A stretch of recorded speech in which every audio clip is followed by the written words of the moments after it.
আসসালামু আলাইকুম সবাইকে। আশা করি তোমরা সবাই অনেক অনেক ভালো আছো। সবাইকে আমাদের রসায়নের নবম দশম শ্রেণীর রসায়নের অনশট রিভিশন এই ক্লাসগুলোতে অনেক অনেক স্বাগতম। আমরা আমাদের এই ক্লাসগুলোতে যে কাজটা করব সেটা হচ্ছে বর্তমান তোমাদের যে কারিকুলাম আছে সেই কারিকুলামে নবম দশম শ্রেণীর রসায়ন বইয়ের প্রত্যেকটা অধ্যায়ের মধ্যে এক্কেবারে মেইন ইম্পর্ট্যান্ট জিস্ট পার্টটুকু যেতটুকু সব থেকে গুরুত্বের সাথে তোমাকে পড়তে হবে, যতটুকু পড়ে গেলে ইনশাল্লাহ তুমি পরীক্ষার মধ্যে ভালো একটা মার্ক গ্র্যাব করে আসতে পারবা, সেটুকুর চেষ্টা করা হবে। আমরা সবসময় হচ্ছে একটা জিনিস প্রিচ করি, সেটা হচ্ছে যে আসলে অনশট আমাদের আমাদের মানে ক্ষতি করে বসে। সত্য কথা হচ্ছে তুমি যখন একাডেমিক লাইফে পড়াশোনা ইচ্ছাকৃতভাবে গ্যাপ দিয়ে অনশট কমপ্লিট করবা তখন সেটা অবশ্যই অবশ্যই তোমার ক্ষতির কারণ। কারণ এটা তোমার ভিত গড়তে দিবে না, এটা তোমাকে মার্ক পেতে সাহায্য করবে। আমি আজকের ক্লাসের শুরুতেই তোমাকে এই জিনিসটা বলে দিচ্ছি, তুমি জাস্ট যদি মার্ক পাওয়ার চিন্তা ভাবনাতে এসে থাকো তাহলে ইউ আর ওয়েলকাম। বাট তুমি যদি চিন্তা করো না ভাই আমি এখান থেকে তুমি বুঝে যাবা অবশ্যই। বাট যেহেতু তোমার একটা মানে এই সেম ক্লাস আমি একাডেমিকে যখন কমপ্লিট করতে গেছি তখন ৩টা পার্টে বা ২টা পার্টে এবং ভালো একটা টাইম নিয়ে করা হইছে। আজকে ধরো অলরেডি ১-২ মিনিট বোধহয় চলে গেল, বাট তারপরেও আমি তোমাকে আগে থেকেই জিনিসটা আরকি অ্যাওয়ার্ড করতেছি। সো যাই হোক, এই কমপ্লিট প্লেলিস্ট বা এই ক্লাসগুলা কমপ্লিট করতে গেলে এই চ্যাপ্টার সম্পর্কে তোমার ক্রিস্টাল ক্লিয়ার ধারণা হবে, এতটুকু আমি বলতে পারবো। তুমি মার্ক ইনশাআল্লাহ গ্র্যাব করে আসতে পারবা, তুমি কোয়েশ্চেন সলভ করতে পারবে, এতটুকু বলা যাবে। চলো তাহলে শুরু করি। তোমার পুরো ক্লাস জুড়ে আমি থাকবো আশিকুল ইসলাম খান ভাইয়া। পড়াশোনা করতেছি ঢাকা ইউনিভার্সিটিতে। তো এই পুরো চ্যাপ্টারটা যদি আমি একটা বেস লাইন তোমার সাথে হচ্ছে সেট করি, তাহলে প্রথমেই যদি আমি বলে দিই পুরো চ্যাপ্টারটার ভিতরে আসলে কি আছে। প্রথমত তোমাকে বেসিক কিছু ধারণা দেওয়া আছে পদার্থ সম্পর্কে। পদার্থের পদার্থের এক্কেবারে শুরুর অংশের যে ধারণা, পদার্থের ধারণা, মৌলিক পদার্থ, যৌগিক পদার্থ, তারপরে চলে যায় হচ্ছে অণু পরমাণুতে। হ্যাঁ, অণু পরমাণু, এই সকলের মধ্যে আমরা যাই। অণু পরমাণুর পরে আমরা যাব হচ্ছে আইসোটোপ রিলেটেড কিছু কথাবার্তা আছে। হুম, আইসোটোপ, তেজস্ক্রিয় আইসোটোপ সম্পর্কে পরবর্তীতেও কথা আছে। তারপরে আমাদের পরমাণু মডেল, এটা নিয়ে কথা হবে। তারপরে ইলেকট্রন বিন্যাসের নীতি, ইলেকট্রন বিন্যাস নীতি, এই সকল জিনিসপাতি সম্পর্কিত তুমি কথাবার্তা এই পুরো চ্যাপ্টার ওয়াইজ পাবা। এর মধ্যে সবথেকে গুরুত্বপূর্ণ পোর্শন যেটুকু যদি আমি মার্ক করি তাহলে পরমাণু মডেল অবশ্যই, আইসোটোপ অবশ্যই, ইলেকট্রন বিন্যাসের নীতিটাও এমসিকিউ এর জন্য সবথেকে গুরুত্বপূর্ণ। আর এই জিনিসগুলোকে কমপ্লিট করার জন্য এই অংশটার একটা বেসিক ধারণা তোমার লাগবে। এই যে প্রতীক সংকেত নিয়েও কথা আছে, প্রতীক সংকেতের কথাটা আবার বলি নাই, মাঝে মধ্যে হুটহাট করে চলে আসে এই জিনিসটা, প্রতীক কি সংকেত কি, প্রতীক সংকেত, এই জিনিসগুলো। ওকে, চলো তাহলে শুরু করা যাক। প্রথমতই আমরা চিনব মৌলিক পদার্থ কি আর যৌগিক পদার্থ কি। মৌলিক পদার্থ আর যৌগিক পদার্থ এটা বোধহয় বাচ্চা বাচ্চা সবাই আমরা মোটামুটি জানি। মৌলিক পদার্থ মানে হচ্ছে যে পদার্থটাকে তুমি ভাঙা শুরু করলে ওই পদার্থের উপাদান ব্যতীত আর অন্য কিচ্ছু পাবা না, ওটাই পাবা, সেটাই মৌলিক পদার্থ। লেটস সে আমি তোমাকে বললাম একটা লোহার রড, এই লোহার রডটাকে যদি তুমি ভাঙো, যত ক্ষুদ্র আকারেই তুমি ভাঙো না কেন, ওখানে এই ফেরাম যেটাকে বলতেছি আমরা, হ্যাঁ, এইটা ছাড়া আর কোনো কিচ্ছু পাবা না। এটাই হচ্ছে সেই সিম্পল, এটাই হলো তোমার হচ্ছে ওই যে ওই মৌলিক পদার্থের একটা উদাহরণ। বুঝা গেছে? আর যদি আমি তোমাকে সেম টু সেম এই একই কথাটাই বলতাম হচ্ছে যৌগিক পদার্থ, তাহলে তোমাকে আমি বলতেছি ধরো সিম্পলি তুমি লোহার রডের সাথেই সম্পর্কিত, লোহার রডের সাথেই ধরো হচ্ছে কনক্রিট যেটা আছে সেটাও তো লোহার রডের সাথে সম্পর্কিত। কনক্রিটের মধ্যে ধরে নাও আছে হচ্ছে বালি, বালিকে যদি তুমি ভাঙো তাহলে ভাঙতে ভাঙতে তুমি পাবা হচ্ছে যে জিনিসটা সেটা হচ্ছে সিলিকন ডাইঅক্সাইড। তো এই যে এই সিলিকন ডাইঅক্সাইড বা বালি যেটা, সেটাকে ক্ষুদ্রতম কণা হিসেবে তুমি পেলা সিলিকন ডাইঅক্সাইড। এই সিলিকন ডাইঅক্সাইডের ভিতরে কি কি আছে দেখো তো ভাই, সিলিকন আছে না, অক্সিজেন আছে না। ওই লোহার রডকে ভাঙলে কিন্তু ফেরাম ছাড়া অন্য কিচ্ছু ছিল না, একটা মাত্র জিনিসই ছিল। লোহার রডকে ভাঙছো, লোহার রড, লোহার রডকে ভাঙছো, এই সেম জিনিসই পাইছো তুমি। সিলিকন ডাইঅক্সাইড তুমি কি পাইলা, ওই যে যখন তুমি হচ্ছে কনক্রিটকে ভাঙলা বালি পাইলা, ওই বালির ভিতরে থাকছিল হচ্ছে সিলিকন ডাইঅক্সাইড। তো সিলিকন ডাইঅক্সাইড তো একটা মৌলিক পদার্থ না, কারণ ওটাকে ভাঙলে তুমি সিলিকনও পাচ্ছ, অক্সিজেনও পাচ্ছ। কথাটা বোঝা যাচ্ছে? একাধিক একাধিক জিনিসপাতি যুক্ত হচ্ছে, ঠিক আছে। সিলিকনকে ভাঙতে থাকলে তুমি সিলিকনই পাবা। তো সিলিকন একটা নিজের সাথে মৌলিক মানে নিজে ইটসেলফ একটা মৌলিক পদার্থ। কিন্তু সিলিকন যখন অক্সিজেনের সাথে বিক্রিয়া মানে বন্ধনে আবদ্ধ হয়ে থাকতেছে, তখন সেটা যখন সিলিকন ডাইঅক্সাইড আকারে বালি গঠন করতেছে, ওটা একটা যৌগিক পদার্থ হয়ে যাচ্ছে। বুঝা গেছে? সো আমরা বেসিক হিসাব বলতে পারি মৌলিক পদার্থ যে সকল পদার্থকে ভাঙলে ওই পদার্থ ব্যতীত অন্য কোনো পদার্থ পাওয়া যায় না, সেটাই আমাদের মৌলিক পদার্থ। ওকে, আচ্ছা। আর যে সকল পদার্থকে ভাঙলে দুই বা দুইয়ের অধিক মৌল পাওয়া যায় তাদেরকে বলবো আমরা যৌগিক পদার্থ। দুই বা দুইয়ের অধিক আমরা মৌল পাবো, তাদেরকে বলবো আমরা কি, যৌগিক পদার্থ। ক্লিয়ার? যৌগিক পদার্থের উদাহরণই মানে সর্বস্ব, তুমি যত যা যা কিছু দেখতে পাচ্ছ মানে সামনে পিছে সব কিছুর মধ্যে যৌগিক পদার্থের পরিমাণটাই হচ্ছে বেশি, মানে একাধিক মৌল যুক্ত হয়ে একটা পদার্থ গঠন করতেছে। ওকে, তোমার কাগজ, সেলুলোজ, সেলুলোজের ভিতরে কার্বন আছে, অক্সিজেন আছে এবং হাইড্রোজেন আছে। ওকে, হাইড্রোকার্বন মিলেই তোমার চারপাশে হচ্ছে যে বেশিরভাগ জিনিসপাতি তৈরি। এটা একটা প্লাস্টিক, এই প্লাস্টিকটাও সেম টু সেম হাইড্রোকার্বন থেকে তৈরি। বুঝতেছো তুমি? তো আমি তোমাকে যে জিনিসটা বুঝাইতেছি এই হচ্ছে সেম এটার আলাপ। মৌলিক পদার্থ, যৌগিক পদার্থ, একটা বেসিক আমরা কনসেপ্ট পাইলাম। ওকে, ঠিক আছে। এরপরে যদি আমরা বলি পরমাণু কি, অণু কি। পরমাণু হচ্ছে মৌলিক পদার্থের ক্ষুদ্রতম কণা। মৌলিক পদার্থের ক্ষুদ্রতম কণা হচ্ছে পরমাণু। আমরা চারটা শব্দকে নিয়ে ভালো মতন একটু নাড়াচাড়া করবো। হ্যাঁ, একটা হচ্ছে মৌলিক পদার্থ, একটু জিনিসগুলোকে ঠিকঠাক মতন নোট ডাউন করবা, ইনশাল্লাহ তুমি হচ্ছে সবটা বুঝে যাবা এখান থেকে। হ্যাঁ, মৌলিক পদার্থ, একটা হচ্ছে যৌগিক পদার্থ। যৌগিক পদার্থ এটা আমরা আগের অংশটার ভিতরে পড়লাম। আচ্ছা, একাধিক পদার্থ, একাধিক মৌল দিয়ে গঠিত মৌলিক যৌগিক পদার্থ। আর মৌলিক পদার্থ হচ্ছে যাকে ভাঙলে ওই একটা সিঙ্গেল মৌলই পাওয়া যাবে শুধুমাত্র, এটা হচ্ছে যৌগিক পদার্থ। ওকে, এরপরে আসো আমরা এখানে দেখতেছি হচ্ছে যে জিনিসটা সেটা হচ্ছে পরমাণু, অণু, পরমাণু এবং অণু।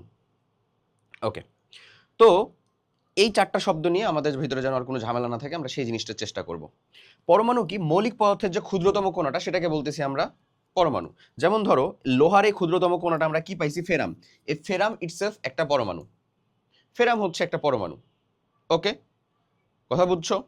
ফেরামের কোনো আণবিক অবস্থা আছে? উত্তরটা হচ্ছে না, ফেরামের কোনো আণবিক অবস্থা নাই। নর্মালি ধাতুদের কোনো আণবিক অবস্থা থাকে না। ওকে, অধাতুগুলোর আণবিক অবস্থা থাকে, সেখানে যাচ্ছি পরে। অণুর যে অবস্থা সেটাকে আণবিক অবস্থা বলতেছে, সেখানে যাচ্ছি পরে। আগে তুমি বুঝো ভালো করে যেটা বলতেছি। মৌলিক পদার্থের ক্ষুদ্রতম কণাটাই হচ্ছে আমাদের পরমাণু। মৌলিক পদার্থের ক্ষুদ্রতম কণা পরমাণুটা হচ্ছে কি, মৌলিক পদার্থের ক্ষুদ্রতম কণা। দেখো এই জিনিসটাই লেখা আছে না, মৌলিক পদার্থের, এখানে আমরা লিখি হচ্ছে ক্ষুদ্রতম কণা। ক্ষুদ্রতম মৌলিক পদার্থের যে ক্ষুদ্রতম কণা সেটা হচ্ছে পরমাণু। এখানে এটাই লেখা হচ্ছে, পরমাণু হচ্ছে মৌলিক পদার্থের ক্ষুদ্রতম একক যার মধ্যে ওই মৌলের সকল গুণাগুণ উপস্থিত আছে। মানে ওই মৌলটা সকল গুণাগুণ উপস্থিত আছে, কারণ ওই ওই পরমাণুগুলাই তো লক্ষ লক্ষ কোটি কোটি পরমাণু মিলে ওই বৃহৎ মৌলিক পদার্থটা তৈরি করছে, একটা বৃহৎ লোহার রড তৈরি করতেছে। ওকে, আর এটাই বলে দিচ্ছে এখানে যে মৌলিক পদার্থের ক্ষুদ্রতম কণিকাকে পরমাণু বলা হয়। শেষ, মৌলিক পদার্থের ক্ষুদ্রতম কণিকা হচ্ছে পরমাণু। তার মানে কি এমন যে যৌগিক পদার্থের ক্ষুদ্রতম কণাকে বলতেছি আমরা অণু? হ্যাঁ, বলতে পারো, বলতে পারো, বলতে পারো, বাট এর থেকে বেটার সংজ্ঞায়িত যেভাবে করা যায়, এর থেকে যেটা বেটার ভাবে সংজ্ঞায়িত করা যায় সেটা হচ্ছে একাধিক পরমাণু মিলে গঠিত হয় হচ্ছে একটা অণু। একাধিক একই অথবা ভিন্ন পরমাণু মিলে গঠিত হয় হচ্ছে একটা অণু। তাহলে আমরা যাব হচ্ছে এই দিক দিয়ে সংজ্ঞাটা, বুঝছো? ভালো করে বুঝো, আমি তারপরে আবার যাব বুঝাবো তোমাকে যে কেন আমরা যৌগিক পদার্থের ক্ষুদ্রতম কণাটাকে অণু বলতে পারি, কিন্তু তারপরও কেন লেস ফেভারেবল বলতেছি। ঠিক আছে, যাচ্ছি সেখানে। তাহলে আমরা বলতেছি যে একাধিক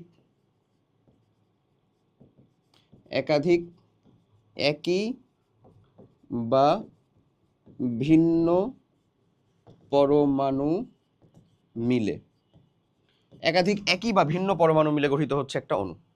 ওকে, যেমন হচ্ছে তুমি এই যে দেখলা সিলিকন, সিলিকন ইটসেলফ একটা হচ্ছে পরমাণু।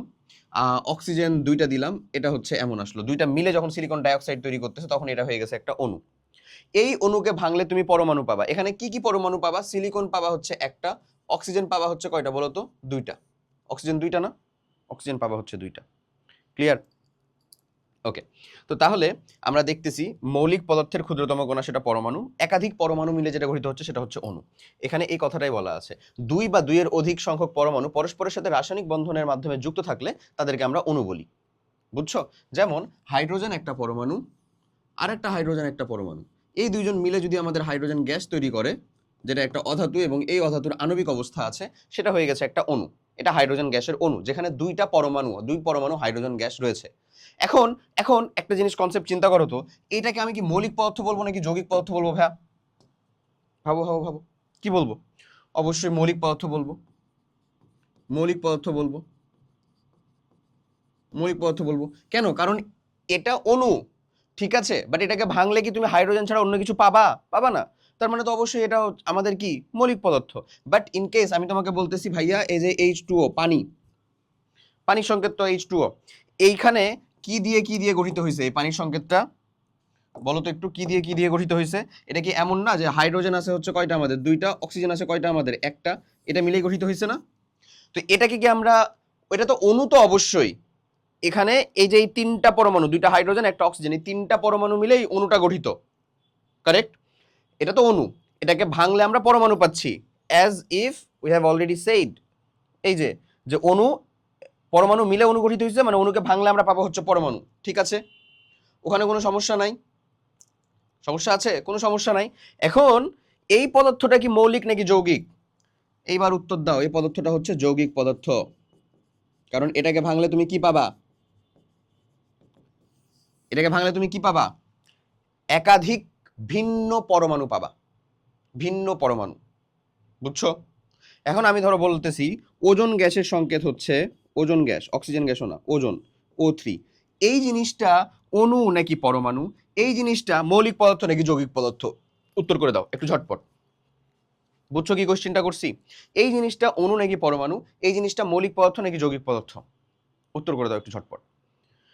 সিম্পল হিসাব হচ্ছে এই জিনিসটা, এই যে ওজোন গ্যাসের যেটা O3, এটা হচ্ছে, ফার্স্ট অফ অল ভালো করে মনে রাখো, ওজোন গ্যাসের যেটা O3 সেটা হইলো আমাদের একটা অণু। কারণ এখানে 3টা অক্সিজেন পরমাণু রয়েছে, দিয়ে আমাদের O3 তৈরি করতেছে।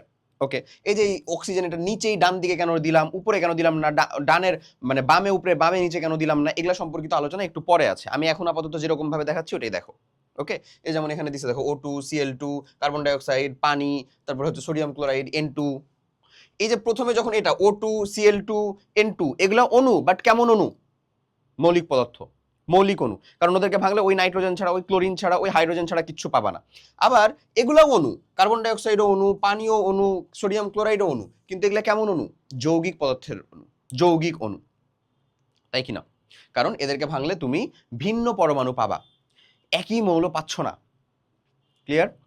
ওকে, সো এই জিনিসটা ফার্স্ট অফ অল আমরা বলবো এটা হচ্ছে মৌলিক পদার্থের অণু। এটা পরমাণু না, অবশ্যই মৌলিক পদার্থের অণু।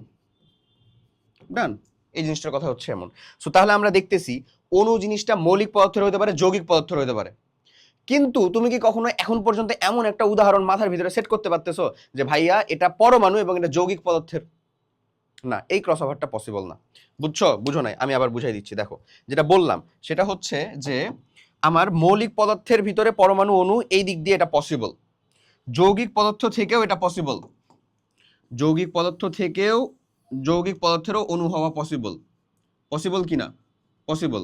বাট এই ক্রসওভারটা পসিবল না, এই ক্রসওভারটা পসিবল না। যৌগিক পদার্থের পরমাণু, এই ক্রসওভারটা পসিবল না। বিঘ্ন। বুঝছো? বুঝছো? এই ক্রসওভারটা পসিবল না, বিঘ্ন। ক্লিয়ার? বুঝা গেছে? আশা করি বুঝা গেছে। আমাদের মৌলিক পদার্থের পরমাণু হবে, মৌলিক পদার্থের অণু হবে, এটা তো বুঝছোই, কারণ এই সিরিয়ালটা তো আছেই। যৌগিক পদার্থের অণু হইতে পারে, বাট যৌগিক পদার্থের পরমাণু কখনো হইতে পারে না, হইতে পারে না। ক্লিয়ার? ডান। এই কনসেপ্টটুকু বুঝলে মৌলিক পদার্থ যৌগিক পদার্থ নিয়ে ইনশাল্লাহ আর কোথাও কোনো সমস্যা থাকবে না। এখন কথা হচ্ছে এই যে পরমাণু, পরমাণু নিয়ে আমরা চিন্তা করলাম, পরমাণু, এই পরমাণু আসলে কি দিয়ে গঠিত? সকল পরমাণুই বেশ কিছু কণা দিয়ে গঠিত, কাইন্ড অফ 3 টাইপের কণা দিয়ে গঠিত। এটা তুমি 11-12 আরো বেশি জানতে পারবা। তার ভিতরে স্থায়ী মূলকণিকা আছে, অস্থায়ী মূলকণিকা আছে এবং কম্পোজিট কণা আছে। আমি যা বলতেছি তা জাস্ট মনে রাখো, কারণ এখানকার ভিতরে একটা মাত্র জিনিসই তোমার দরকার, সেটা হচ্ছে স্থায়ী মূলকণিকা।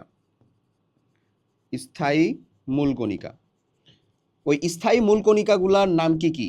Electron, proton, neutron. বুঝছো ভাইয়া? ওই স্থায়ী মূলকণিকাগুলোর নাম কি কি? Electron, proton, neutron. তার মধ্যে প্রোটন আর নিউট্রন বাবাজি এই দুইজন থাকে হচ্ছে পরমাণুর কেন্দ্রে, নিউক্লিয়াসে, নিউক্লিয়াসে বা পরমাণুর কেন্দ্রে। আর ইলেকট্রনটা থাকে কোথায়? নিউক্লিয়াসকে কেন্দ্র করে কিছু নির্দিষ্ট কক্ষপথে, কক্ষপথে, কক্ষপথে ঘূর্ণায়মান, ঘূর্ণায়মান অবস্থায় থাকে হচ্ছে এই। কথা কি ক্লিয়ার? Electron, proton, neutron. এখন এই ইলেকট্রন, প্রোটন, নিউট্রন সম্পর্কে যাবতীয় আলাপ আলোচনার কথা বলা হয়েছে এবং এখানে যে পরমাণু মডেলটা দেখানো হয়েছে সেই পরমাণু মডেলটা বেসিক্যালি রাদারফোর্ড পরমাণু মডেল, যেটা less accepted. Rutherford model, Rutherford model বা সৌর মডেল, যেটা এটা আসলে কিন্তু লেস অ্যাকসেপ্টেড। হ্যাঁ, এটা কিন্তু আসলে লেস অ্যাকসেপ্টেড। হ্যাঁ, ওকে। এখন বলতেছে এখানে প্রত্যেকটার দেখো আমরা এটাকে ফিল আপ করবো। এখানে বলতেছে যে কণিকার নাম এই যে ইলেকট্রন প্রোটন নিউট্রন, এটা দিয়েই দেখো আমি বললাম পরমাণুকে ভাঙলে তুমি 3 ধরনের কণিকা পাবা। স্থায়ী মূল কণিকা, তার ভিতরে আছে হচ্ছে ইলেকট্রন প্রোটন নিউট্রন, যেটা সব সময় প্রত্যেকটা মৌলের পরমাণুর মধ্যেই থাকবে, এক্সেপ্ট হাইড্রোজেন। হাইড্রোজেন একমাত্র পরমাণু যার ভিতরে কোনো প্রকার নিউট্রন নাই। হাইড্রোজেনের আইসোটোপগুলোর ভিতরে রয়েছে, বাট বেসিক হাইড্রোজেনের মধ্যে কোনো প্রকার নিউট্রন নাই। ওকে, তো এই ইলেকট্রন প্রোটন নিউট্রন নিয়ে আমাদের আলাপ। অস্থায়ী মূল কণিকা অনেকগুলো আছে, meson, positron, pion, gluon, graviton, neutrino, anti neutrino, হ্যাঁ অনেকগুলো আছে, ফোটন। আর যদি তুমি বলো যে কম্পোজিট কণিকা কেবল দুইটা আছে, একটা হচ্ছে আলফা কণা, একটা হচ্ছে ডিউটেরন কণা। এই দুটো একটু মাথায় রেখো, জেনে রেখো, তাইলে হয়েছে। আচ্ছা, এরপরে আমরা যাই, এদের প্রত্যেকের ব্যবস্থা করো আগে। এরা কারা কারা? এরা হচ্ছে, এদের সংকেতটা কেমন, ইলেকট্রনেরটা ই, প্রোটনেরটা পি, স্মল এগুলো কিন্তু, হ্যাঁ, নিউট্রনেরটা হচ্ছে এন। প্রকৃত আধান, এদের প্রকৃত আধান, ইলেকট্রনের প্রকৃত আধানটা কত ভাই বলো তো? 1.6 × 10⁻19 কুলম্ব। এটা প্রোটনেরটা কত আসলে? +1.6 × 10⁻19 কুলম্ব। কুলম্বে কিন্তু বলতেছি। নিউটনের আধানটা কত? 0। প্রকৃত ভর, ইলেকট্রনের যে ভরটা, সেই ইলেকট্রনের ভরটা কত? 9.11 × 10⁻28 দিলে দিতে হবে গ্রাম, 31 দিলে দিতে হবে হচ্ছে কেজি। হ্যাঁ, এটারটা কত? 1.66 × 10⁻24, হ্যাঁ, এটা হচ্ছে গ্রাম, এটা হচ্ছে গ্রামে, আর 27 দিলে কেজিতে। আর এটা কত ভাইয়া? 1.675 × 10⁻24 গ্রাম। এটা প্রচন্ড কাছাকাছি ভরের একেবারে। আচ্ছা, আপেক্ষিক আধান মানে হচ্ছে এই আধানটা তোমাকে হিসাব করতে হবে প্রোটনের সাপেক্ষে মানে প্রোটন দিয়ে এটাকে ভাগ করে দিবা, তাহলে এটা আপেক্ষিক আধানটা কত থাকে বলো তো? -1 থাকে। এটারটা কত থাকে বলো তো ভাইয়া? +1 থাকে। এখানে তো জিরোটা কত থাকবে? 0ই থাকবে। এখানে আপেক্ষিক ভর বলছে, এগুলা জরুরি না, আর প্রয়োজন পড়ে না। এখন এই আপেক্ষিক ভরগুলা হচ্ছে, এই আপেক্ষিক ভরটা যদি তুমি যে এমইউ এর সাপেক্ষে করো, তাহলে এটাকে একেবারে 0 এমইউ এর কথা চিন্তা করা হয়, যে এটার ভর প্রায় নাই বললেই চলে। এর ভরটা হচ্ছে 1.1.00032 MU, atomic mass unit. MU নিয়ে আমরা আলোচনা পরে একটু পরে করব। এটার ভরটা হচ্ছে 1.0007 অর 7 না 6 এমইউ এরকমের কাছাকাছি। যাক, এই লিস্টটুকু আপাতত আর রাখো না, এটা বাদই দাও। ওই এমইউ দিয়ে ভর যেটা হিসাব, সেই হিসাবের কথা বলতেছি। এতটুকু পর্যন্ত করলেই তোমার জন্য এনাফ হইছে। ওকে, আচ্ছা, এমইউ এর ভরটা যখন যাবো বের করব ক্যালকুলেটর দিয়ে তোমাকে বের করে, তখন তারপরে আমরা এটা এই যে ছক আবার এসে ফিল আপ করে দিব। ঠিক আছে? ওকে, চলো তাহলে পরের অংশটাতে যাই। এবার আসছে একটা পরমাণুকে প্রকাশ। দেখো এখানে যে বলতেছে একটা পরমাণুকে প্রকাশ করার জন্য যে একেবারে একটা ইউনিক সংখ্যা লাগবে, সেটা হচ্ছে পারমাণবিক সংখ্যা বা প্রোটন সংখ্যা। পারমাণবিক সংখ্যা আমরা নরমালি পর্যায় সারণীর 1 থেকে 30 পর্যন্ত মৌলের এই জিনিসটা জেনে রাখি, পারমাণবিক সংখ্যা বা প্রোটন সংখ্যা। এটাকে প্রকাশ করা হয় হচ্ছে ভাইয়া জেড দ্বারা। কি দ্বারা বলো? জেড দ্বারা। পারমাণবিক সংখ্যা বা প্রোটন সংখ্যা, এটাকে প্রকাশ করা হয় হচ্ছে জেড দ্বারা। পারমাণবিক সংখ্যা মানে হচ্ছে ওই মৌলটার মধ্যে যতগুলা প্রোটন রয়েছে সেটা, এবং এটা একটা ইউনিক নাম্বার। এটা কখনোই দুইটা মৌলের সেম হবে না, কখনোই হবে না। আমরা যদি একেবারে শুরু করি, তাহলে একেবারে হাইড্রোজেন থেকে শুরু করা যায়। Hydrogen, helium, lithium, beryllium, boron, চলতেছে না? Hydrogen, helium, lithium, beryllium, boron পর্যন্ত আসলা। বোরনের পরে এই যে তোমার কার্বন, নাইট্রোজেন, অক্সিজেন, ফ্লোরিন, নিয়ন, সোডিয়াম, ম্যাগনেসিয়াম, অ্যালুমিনিয়াম, এই যদি এভাবে যেতে যেতে এক একটা কিন্তু বাড়তেছে। হাইড্রোজেনের 1, হিলিয়ামের 2, লিথিয়ামের 3, বেরিলিয়ামের 4, বোরনের 5, কার্বনের 6 যাইতেছে, নাইট্রোজেনের 7, অক্সিজেনের 8, ফ্লোরিনের 9। এই যে এই লিস্টিংটা অনেকটা এরকম ভাবে যাচ্ছে। এখন বলতেছে পরমাণুর প্রোটন সংখ্যাকেই পারমাণবিক সংখ্যা বলা হয়। পারমাণবিক সংখ্যাকে সাধারণত জেড দ্বারা প্রকাশ করা হয়। কি দ্বারা প্রকাশ করা হয় বলতো? সাধারণত সংখ্যাকে জেড দ্বারা প্রকাশ করা হয়। ওকে, পারমাণবিক সংখ্যাকে জেড দ্বারা প্রকাশ করা হয়। প্রোটন সংখ্যা কখনোই শূন্য হতে পারে না, এবং আইসোটোপ ছাড়া দুইটা মৌলের প্রোটন সংখ্যা কখনো এক হতে পারে না। ওকে, দেখো পারমাণবিক সংখ্যার লিস্টিংটা যদি আমরা ফিল আপ করি, লিথিয়ামের পারমাণবিক সংখ্যা কত? 3, বেরিলিয়ামের কত ভাইয়া? 4, বোরনের কত ভাইয়া? 5, কার্বনের কত? 6, নাইট্রোজেনের কত? 7, অক্সিজেনের কত? 8, ফ্লোরিনের কত? 9, নিয়নের কত? 10। এই তার পারমাণবিক সংখ্যা বা প্রোটন সংখ্যা, সেটাকে আমরা কি দ্বারা প্রকাশ করলাম? জেড দ্বারা। এবং সবসময় মাথায় রাখবা, কোন একটা মৌলের ক্ষেত্রে, ধরো আমি বলতেছি হচ্ছে আমাদের বেরিলিয়াম, এই মৌলটার ক্ষেত্রে পারমাণবিক সংখ্যাটাকে লেখা হবে হচ্ছে সবসময় লেফটে, মানে লেফট বটমে, লেফটে একেবারে নিচে, বামে নিচে লেখা হয় হচ্ছে তার পারমাণবিক সংখ্যাকে সবসময়। বুঝছো? কোন একটা মৌল যদি হয় হচ্ছে মনে করো এক্স, এই এক্স মৌলটার জেড, যেটা জেড মানে কি পারমাণবিক সংখ্যা, এটা লেখা হবে হচ্ছে বামে নিচে। ওকে, এটাই নিয়ম। আচ্ছা, এরপরে আসা হচ্ছে ভর সংখ্যা। ভর সংখ্যার একটা অপর নাম আছে যেটা খুবই গুরুত্বপূর্ণ, যেটা মাঝে মধ্যেই প্রায় চলে আসে, সেটা হচ্ছে ভাই নিউক্লিয়ন সংখ্যা। নিউক্লিয়ন সংখ্যা। ভর সংখ্যা বলতে বোঝায় কোনো একটা মৌলের প্রোটন সংখ্যা এবং নিউট্রন সংখ্যা, অর্থাৎ তার টোটাল যে আলটিমেট ভরটুকু এটা তুমি রাদারফোর্ডের একটা পরমাণু মডেলের সিদ্ধান্ত অনুযায়ী জানো না বা শুনেছিলে না যে নিউক্লিয়াসের মধ্যে সব মানে কোনো একটা মৌলের সবটুকু ভর কাইন্ড অফ পুঞ্জীভূত থাকে, এরকম একটা জিনিস আমরা শুনছি না, একটা স্বীকার্য। তো ঘটনাটা হচ্ছে এটাই, ভর সংখ্যা বা নিউক্লিয়ন সংখ্যা বলা হয় হচ্ছে নিউক্লিয়াসে যতটুকু যা কিছু থাকে সেটার সামেশন। নিউক্লিয়াসের ভিতরে কে কে থাকে? প্রোটন সংখ্যা এবং নিউট্রন সংখ্যা। প্রোটন সংখ্যা এবং নিউট্রন সংখ্যার যে সামেশন বা যোগফল সেটাকে বলা হয় হচ্ছে ভর সংখ্যা। তো আমরা যদি বলি নিউক্লিয়ন সংখ্যা বা ভর সংখ্যা, নিউক্লিয়ন সংখ্যা বা ভর সংখ্যা, ভর সংখ্যা বা নিউক্লিয়ন সংখ্যা, এরা সমান আসলে কি? এরা সমান হচ্ছে প্রোটন সংখ্যা কোন একটা মৌলের, সবসময় মাথায় রাখবা, প্রোটন সংখ্যা প্লাস নিউট্রন সংখ্যা। নিউট্রন সংখ্যা, বুঝছো? প্রোটন সংখ্যা প্লাস নিউট্রন সংখ্যা। এখন ভর সংখ্যাকে প্রকাশ করা হয় হচ্ছে এ দ্বারা। এ ইজ ইকুয়ালস টু, তাহলে হচ্ছে প্রোটন সংখ্যাকে প্রকাশ করতেছিলাম আমরা কি দ্বারা? জেড দ্বারা। আর এই সংখ্যাটাকে নিউট্রন সংখ্যাকে কিছু দ্বারা প্রকাশ করা হয় না, এটাকে এমনি প্রকাশ করা হয় আসলে। এটা প্লাস হচ্ছে নিউট্রন সংখ্যা। তো এখান থেকে যদি আমরা এখন নিউট্রন সংখ্যাটাকে বের করতে চাই, যে নিউট্রন সংখ্যা সমান একটা রাশিমালা যদি আমরা বের করতে চাই, তাহলে নিউট্রন সংখ্যা ইজ ইকুয়ালস টু আমরা কত বলতে পারি? এ মাইনাস জেড, এমন একটা জিনিস বলতে পারি কিনা? মানে ভর সংখ্যা থেকে যদি আমরা প্রোটন সংখ্যাটাকে বাদ দিই তাহলে তার নিউট্রন সংখ্যাটা পেয়ে যায়। এবং ভর সংখ্যাটাকে সবসময় লেখা হয় কোনো একটা মৌলের, মানে ধরে নাও আমি যদি হিলিয়ামের, মানে এই যে হিলিয়ামের কথাই চিন্তা করি, হিলিয়াম এর ভর সংখ্যা কত ভাইয়া? 4। তাহলে ভর সংখ্যাকে সবসময় লেখা হবে কোনো একটা মৌলের বামে উপরে। ওকে, বামে উপরে, বামে উপরে। আর বামে নিচে লেখা হয় কি?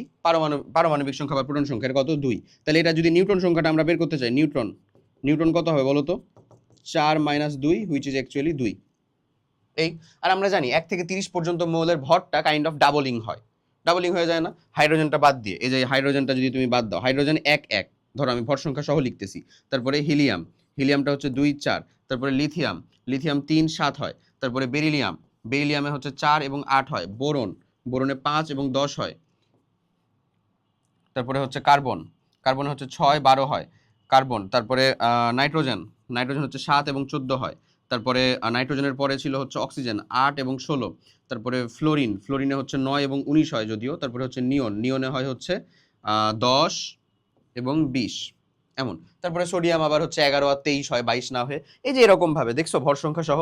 এই ভর সংখ্যাটা কি মনে রাখার অন্য কোনো উপায় আছে? না, এটা তোমাকে মনে রাখতে হবে মুখস্থ করেই, বারবার প্র্যাকটিস করেই, বুঝছো?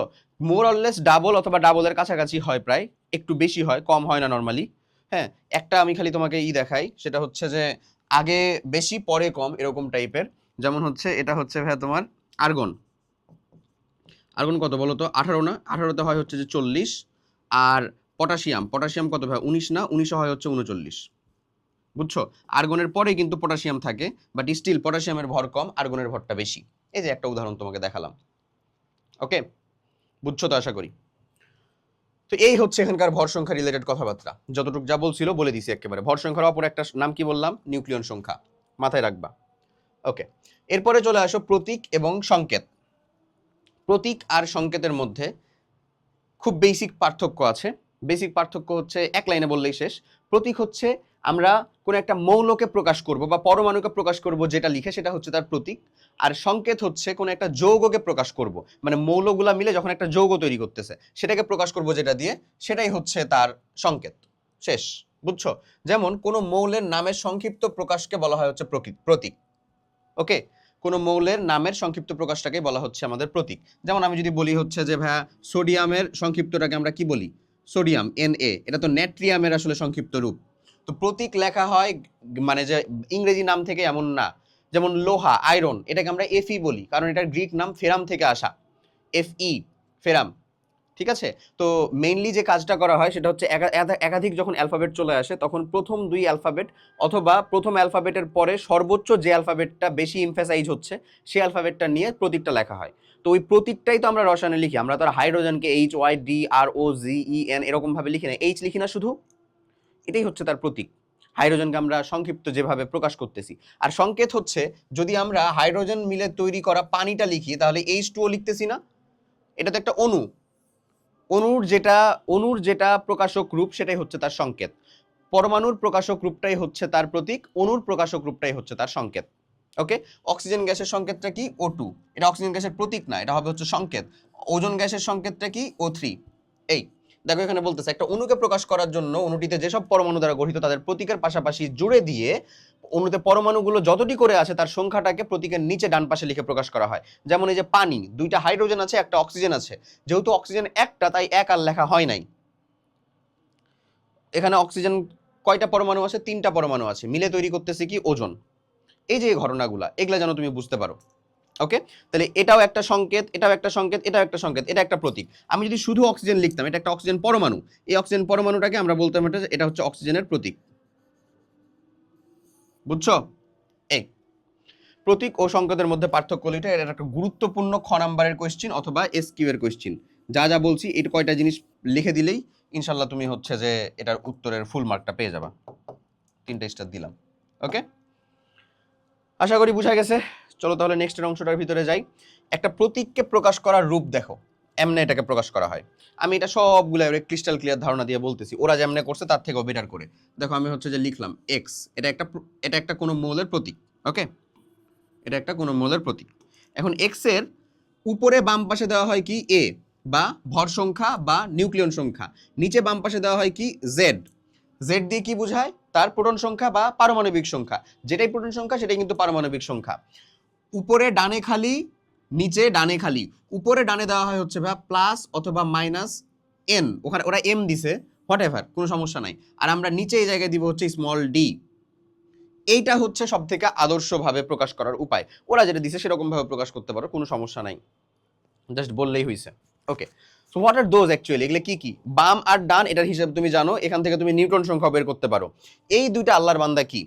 এই দুইটা হচ্ছে একটা মৌলে যতগুলা প্রোটন থাকে ঠিক সেম সংখ্যক ইলেকট্রন থাকবে তার নিউট্রাল অবস্থায়।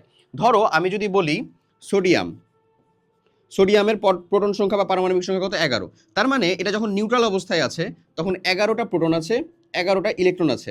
আর এটার ভর সংখ্যা যেহেতু 23, তার মানে এখানে নিউট্রন আছে কয়টা বলো তো? 12টা নিউট্রন আছে। বাট এই মৌলটা আমি কেন বলতেছি এটা হচ্ছে নিষ্ক্রিয়, মানে চার্জ নিরপেক্ষ অবস্থায়, কারণ 11টা পজিটিভ চার্জ, 11টা ইলেকট্রন বা নেগেটিভ চার্জ, দ্যাটস ওয়াই। ওকে, মানে আদান প্রদান হইতে পারে কে? আসলে ইলেকট্রন। তো সোডিয়াম একটা ইলেকট্রন ত্যাগ করে, এটা আমরা জানি। কেন ইলেকট্রন ত্যাগ করে, কেন সে গ্রহণ করতেছে না, হ্যান ত্যান এই নিয়ে আলাপ আলোচনাও তুমি হচ্ছে পাবা। এটা তুমি যে রাসায়নিক বন্ধন অধ্যায়টার মধ্যে যে পাবা, এটা হচ্ছে 4-5 নাম্বার অধ্যায়ের মধ্যে। হ্যাঁ, কেন সোডিয়াম ইলেকট্রন ত্যাগই করবে? নর্মালি মাথায় রাখবা, যারা ধাতু তারা ইলেকট্রন ত্যাগ করে, যারা অধাতু তারা ইলেকট্রন গ্রহণ করে বা শেয়ার করে। ওকে, এই দুটো ইনফো জানলা। এখন ইলেকট্রন আদান প্রদান হইতে পারে, প্রোটনের কখনো আদান প্রদান হবে না আনলেস এটা হচ্ছে আমাদের নিউক্লিয়ার বিক্রিয়া। নিউক্লিয়ার বিক্রিয়া নিয়ে তোমাদের আপাতত মাথা খারাপ করার কোনো দরকার নাই, নিউক্লিয়ার বিক্রিয়া নিয়ে অনেক আলাপ আলোচনা পরে করবা। ওকে, প্রোটন আদান প্রদান হইতে পারে না, ইলেকট্রন আদান প্রদান হইতে পারে। সোডিয়াম যদি ইলেকট্রন ত্যাগ করে, সোডিয়াম একটা ইলেকট্রন ত্যাগ করে সে কিসে পরিণত হতে পারে বলতো ভাই? Sodium plus. এই যে উপরে দেখো, যদি একটা মাত্র ইলেকট্রন ত্যাগ করে তখন সেটাকে এক উল্লেখ করা হয় না, জাস্ট প্লাস বা মাইনাস এটা দিয়ে উল্লেখ করলেই হয়ে গেছে। ওকে, আর যদি আমরা এটা বলতাম ম্যাগনেসিয়ামের ক্ষেত্রে ও যেহেতু 2টা ইলেকট্রন ত্যাগ করে তখন অবশ্যই আমাকে ম্যাগনেসিয়াম 2+ লিখতে হবে। এমন ম্যাগনেসিয়াম 2+, এই যে উপরে এই প্লাস মাইনাস এন, এটার মানে হচ্ছে প্লাস মানে হচ্ছে ত্যাগকৃত ইলেকট্রন সংখ্যা। এই যে ইলেকট্রন গ্রহণ করলে মাইনাস সাইন থাকে, ইলেকট্রন ত্যাগ করলে প্লাস সাইন থাকে।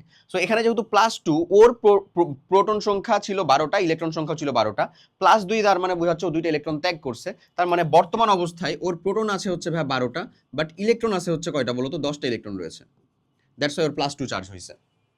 কথা বুঝছো? তাহলে ইলেকট্রন আমরা ক্যালকুলেশন করতে পারবো এখানে প্লাস মাইনাস কি আছে সেটা দেখে। ওকে, প্লাস মাইনাস কি আছে সেটা দেখে আমরা ইলেকট্রনটা ক্যালকুলেশন করতে পারবো। প্লাস এন থাকলে সেই ইলেকট্রন ত্যাগ করে আছে, এন সংখ্যক ইলেকট্রন প্লাস।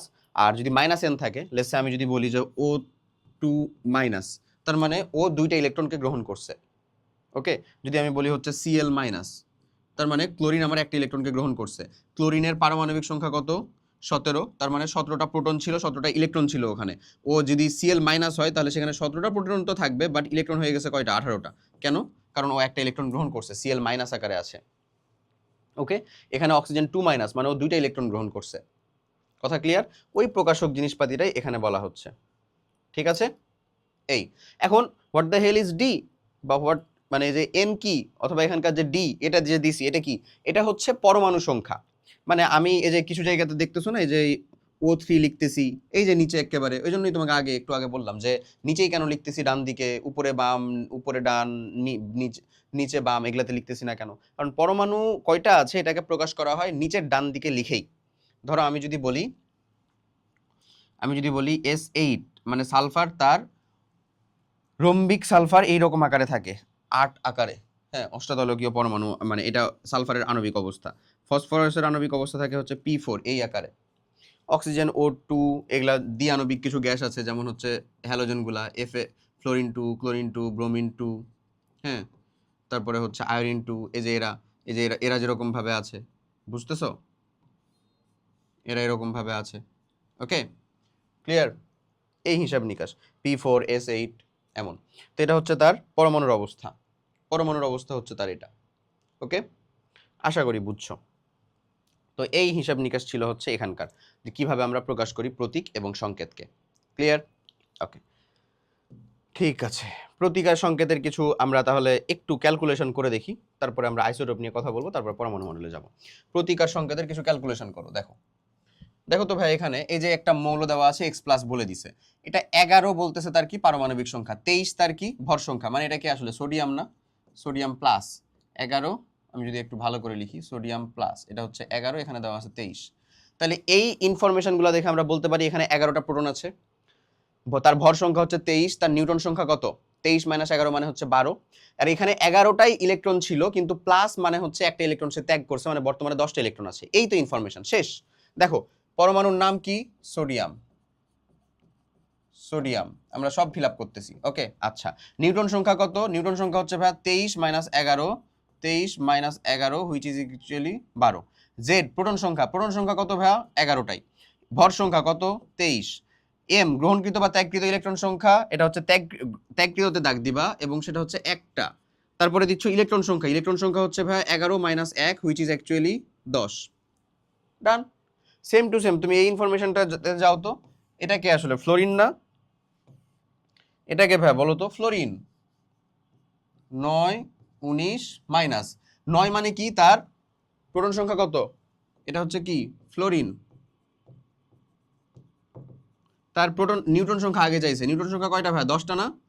মানে আমি যদি বলি 19 মাইনাস 9, এই যে ভর সংখ্যা থেকে কি মাইনাস করব? প্রোটন সংখ্যা মাইনাস করব, তাহলে ইজ ইকুয়ালস টু 10। প্রোটন সংখ্যাটা কত আমাদের? 9টা। ভর সংখ্যাটা কত আমাদের? 19। এম গ্রহণকৃত বা ত্যাগকৃত ইলেকট্রনের সংখ্যা, ও তো মাইনাস আছে, মানে ও গ্রহণ করছে ইলেকট্রন। গ্রহণকৃত ইলেকট্রনের সংখ্যা কয়টা আসলে? একটাই গ্রহণ করছে। একটা গ্রহণ করে তার ছিল আগে 9 প্লাস একটা গ্রহণ করছে, হুইচ ইজ অ্যাকচুয়ালি 10টা ইলেকট্রন হয়েছে তার। ডান। ডান না? কথা কি clear? Hope so clear. Okay, isotope, এদেরকে নিয়ে একটু আলাপ আলোচনা করি, তারপরে আমরা পরমাণু মডেলের ভিতরে যাব। আইসোটোপ। আইসোটোপের কাহিনী হচ্ছে যে, যে সকল মানে কোনো একটা মৌলের পারমাণবিক সংখ্যা একই, কিন্তু নিউট্রন সংখ্যার ভিন্নতার জন্য ভর সংখ্যা আলাদা আলাদা হয়, এরকম যদি মৌল হয় তাদেরকে আমরা আইসোটোপ বলি। হ্যাঁ, একই প্রোটন সংখ্যা সমান, কিন্তু নিউট্রন সংখ্যা ভিন্নতার জন্য ভর সংখ্যা ভিন্ন হয়, কিন্তু ভর সংখ্যা ও নিউট্রন সংখ্যা ভিন্ন, দুটোই ভিন্ন, তাদেরকে একে অপরের আইসোটোপ বলে। দেখো, এটা কি প্রোটন সংখ্যা না? এটা কি প্রোটন সংখ্যা না? প্রোটন সংখ্যা একই হয়েছে না? 1 এবং 1, এটার উপরে 2 আছে, এর উপরে 3 আছে, পরস্পরের আইসোটোপ কেন? ব্যাখ্যা করো। কারণ তাদের প্রোটন সংখ্যা সেম, এই কথাটাই তোমাকে ব্যাখ্যা করতে হবে। নিউটন সংখ্যা এবং ভর সংখ্যাটা ভিন্ন। এরা হচ্ছে বেসিক্যালি হাইড্রোজেনের চাচাতো ভাই। হাইড্রোজেন 1 1, এটা সব থেকে বেশি প্রকৃতিতে পাওয়া যায়। হাইড্রোজেন 1 2, হাইড্রোজেন 1 3, এই যে 1 2 3, এরকম ভাবে হাইড্রোজেন যেতে যেতে হাইড্রোজেন হচ্ছে 7 পর্যন্ত হওয়া সম্ভব। 7টা পাওয়া যায়, তার ভিতরে প্রথম যে 3টা, এই প্রথম 3টাকে প্রকৃতিতেই পাওয়া যায়। এদের প্রত্যেকের নাম আছে, এক্ষুনি যাচ্ছি আমরা। আর এই যে 7 নাম্বার বা যে 4 থেকে 7 পর্যন্ত এদেরকে ল্যাবে প্রস্তুত করা লাগে। ক্লিয়ার? তাহলে আইসোটোপ দিয়ে আসলে আমাদের কাজ কি হবে? এখানে নরমাল পানি আর ভারী পানির কথা বলা হচ্ছে, আমি ভারী পানিতে যাচ্ছি। এদের কাজ কি হবে? আইসোটোপ আমাদের বিভিন্ন কাজে লাগে, বিভিন্ন পরীক্ষণের কাজে লাগে। যেমন ধরো আমাদের কৃষিক্ষেত্রে চিকিৎসার কাজে লাগে, তারপরে মানে চিকিৎসা কাজে লাগে, কৃষিক্ষেত্রে কাজে লাগে, তারপরে কাজে লাগে হচ্ছে আমাদের কোনো একটা ফসিলের বয়স নির্ধারণে কাজে লাগে, পরিষ্কার করার কাজে লাগে। আইসোটোপ দিয়ে বিভিন্ন টেস্ট করা হয় বা পরীক্ষণ করা হয়, অনেক কিছুর কাজে লাগে আইসোটোপ। আরও ডিটেলসে যখন এটাকে আমরা পরবর্তী শ্রেণীর ভিতরে পড়বো তখন আরো বুঝতে পারবো। এই চ্যাপ্টারের শেষেও কিছু অংশ আছে, ওই অংশটাতেও আমরা পড়বো। দেখো এখানে এই যে বলে দেওয়া হয়েছে হাইড্রোজেনের 7টি আইসোটোপ হওয়া সম্ভব। এটা গত বছর বোর্ডে আসে একটা কোয়েশ্চেন, ঢাকা বোর্ডে আসছিল। 7টা আইসোটোপ হওয়া সম্ভব। 7টা, কয়টা? 7টা। আমরা নর্মালি 3টা জানি, তো ওই 3টার জন্য 3টাই জায়গায় চলে আসি। তো এই যে প্রথম 3টা, এর মধ্যে প্রথম 3টাকে প্রকৃতিতে পাওয়া যায় বলে দিচ্ছে, অন্যান্যগুলোকে ল্যাবরেটরিতে প্রস্তুত করা হয়। ওকে, তো এই যে প্রথম 3টার নাম আছে, এই নামগুলোকে আমরা একটু শিখি। 2, 3। দেখো প্রোটন সংখ্যা যেহেতু সেম, তাই সবাই কিন্তু হাইড্রোজেনই। তো প্রথমটার নাম যেটা, এটা হচ্ছে ভাই প্রোটিয়াম। পরেরটার নাম হচ্ছে ভাই ডিউটেরিয়াম।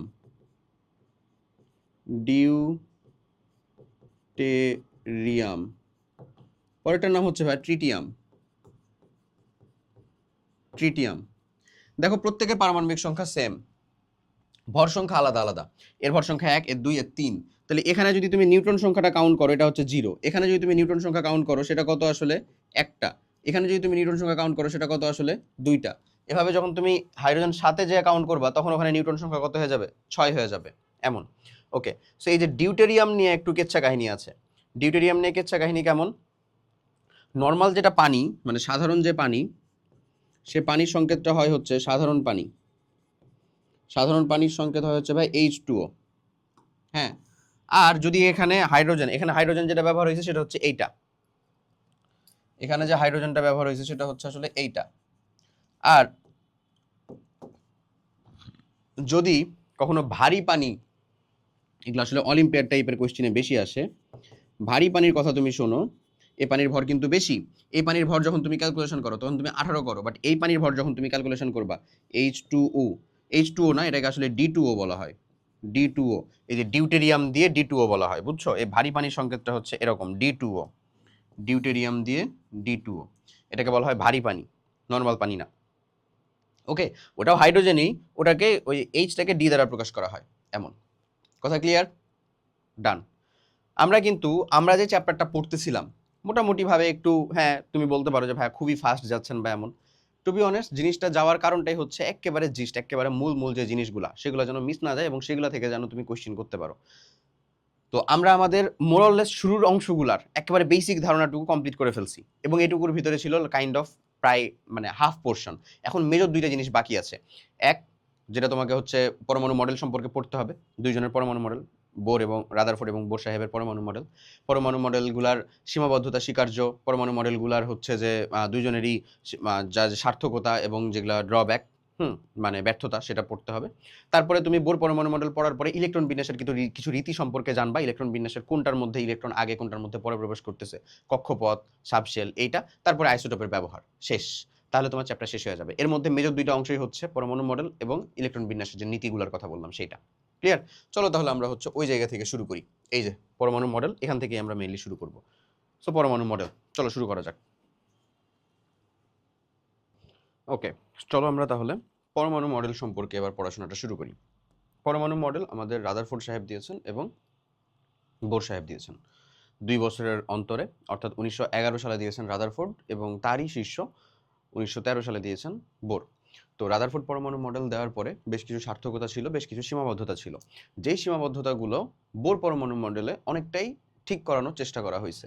আবার বোর পরমাণু মডেল কমপ্লিট করার পরেও পরমাণু মডেলের মধ্যে কিছু সীমাবদ্ধতা থাকছে। যাই হোক, যেগুলো পরবর্তীতে অত্যাধুনিক পরমাণু মডেল হিসেবে অত্যাধুনিক পরমাণু মডেল, যেমন সমারফিল্ডের পরমাণু মডেল, তারপরে হচ্ছে যে পরবর্তীতে কোয়ান্টাম বলবিদ্যা অনুযায়ী পরমাণু মডেল, এগুলার উপর বেস করে এটাকে আরও পরবর্তীতে সংশোধন করা হয়েছে।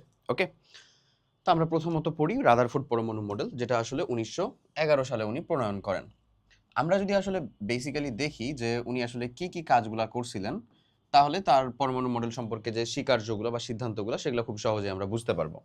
সো উনি প্রথমত যে কাজটা করছিলেন আসলে, হ্যাঁ, সেটা হচ্ছে একটা সোর্স থেকে আলফা কণা বিকিরণ করেছিলেন অ্যারাম এর একটা পাতের উপরে। ওকে, কিসের একটা পাতের উপরে?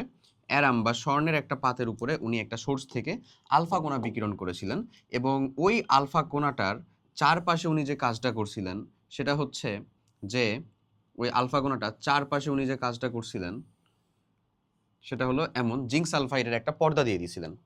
বুঝছো? সামনে একটা ফাঁকা মুখ ছিল, এটা হচ্ছে একটা অ্যারামের পাত, স্বর্ণের পাত, অ্যারাম পাত বা স্বর্ণের পাত, যার পুরুত্ব ছিল 0.0004 সেন্টিমিটার, এরকম পাতলা করে। এবং এটা স্বর্ণের পাত ব্যবহার করার কারণ হচ্ছে এটা একটা নিষ্ক্রিয় ধাতু, হ্যাঁ, এবং এটা হচ্ছে এর ম্যালেবিলিটি অনেক। ম্যালেবিলিটি মানে পিটায়া পিটায়া পাতলা করতেই থাকবা তুমি, এটা ফেটে যাবে না বা ভেঙে যাবে না এমন। ওকে, আচ্ছা, এটা হচ্ছে আলফা কণার উৎস। আলফা কণা উৎস। আলফা কণা কিন্তু আমি তোমাকে বলছি যে আলফা কণা একটা কম্পোজিট কণা হিসেবে ছিল। আলফা কণাটা হচ্ছে ভাই দ্বিধনাত্মক হিলিয়াম নিউক্লিয়াস, হিলিয়াম নিউক্লিয়াস, দ্বিধনাত্মক হিলিয়াম নিউক্লিয়াস 2 এবং 4, এটা হচ্ছে তোমার আলফা কণা। এই যে আমি যতটুকু বলার তা বলে দিলাম। ওকে, এই আলফা কণা নিক্ষেপ করে উনি এখানে যে পর্দাটা ব্যবহার করছিলেন সেটার কথা আমি বললাম। কিসের পর্দা ছিল? জিঙ্ক সালফাইডের পর্দা ছিল, যেন ওইখানে প্রতিপ্রভা সৃষ্টি হয়। প্রতিপ্রভা, প্রতিপ্রভাটা কিসের আমি সেটাও বলতেছি, ওয়েট, একটু ধৈর্য ধরো। প্রতিপ্রভা সৃষ্টি হয়। এখন উনি যখন এই রশ্মিগুলাকে নিক্ষেপ করলেন তখন যে ঘটনাগুলো উনি দেখলেন, এই যে আলফা কণা, ধরো এই যে আলফা কণা, আলফা কণা নিক্ষেপ করার একটা উপায়, এখান দিয়ে আলফা কণা হচ্ছে যে সোর্সিং করে উনি নিক্ষেপ করতেছেন, তখন উনি দেখলেন যে বেশিরভাগ গুলাই আসলে পরমাণু ভেদ করে পার হয়ে যাচ্ছে।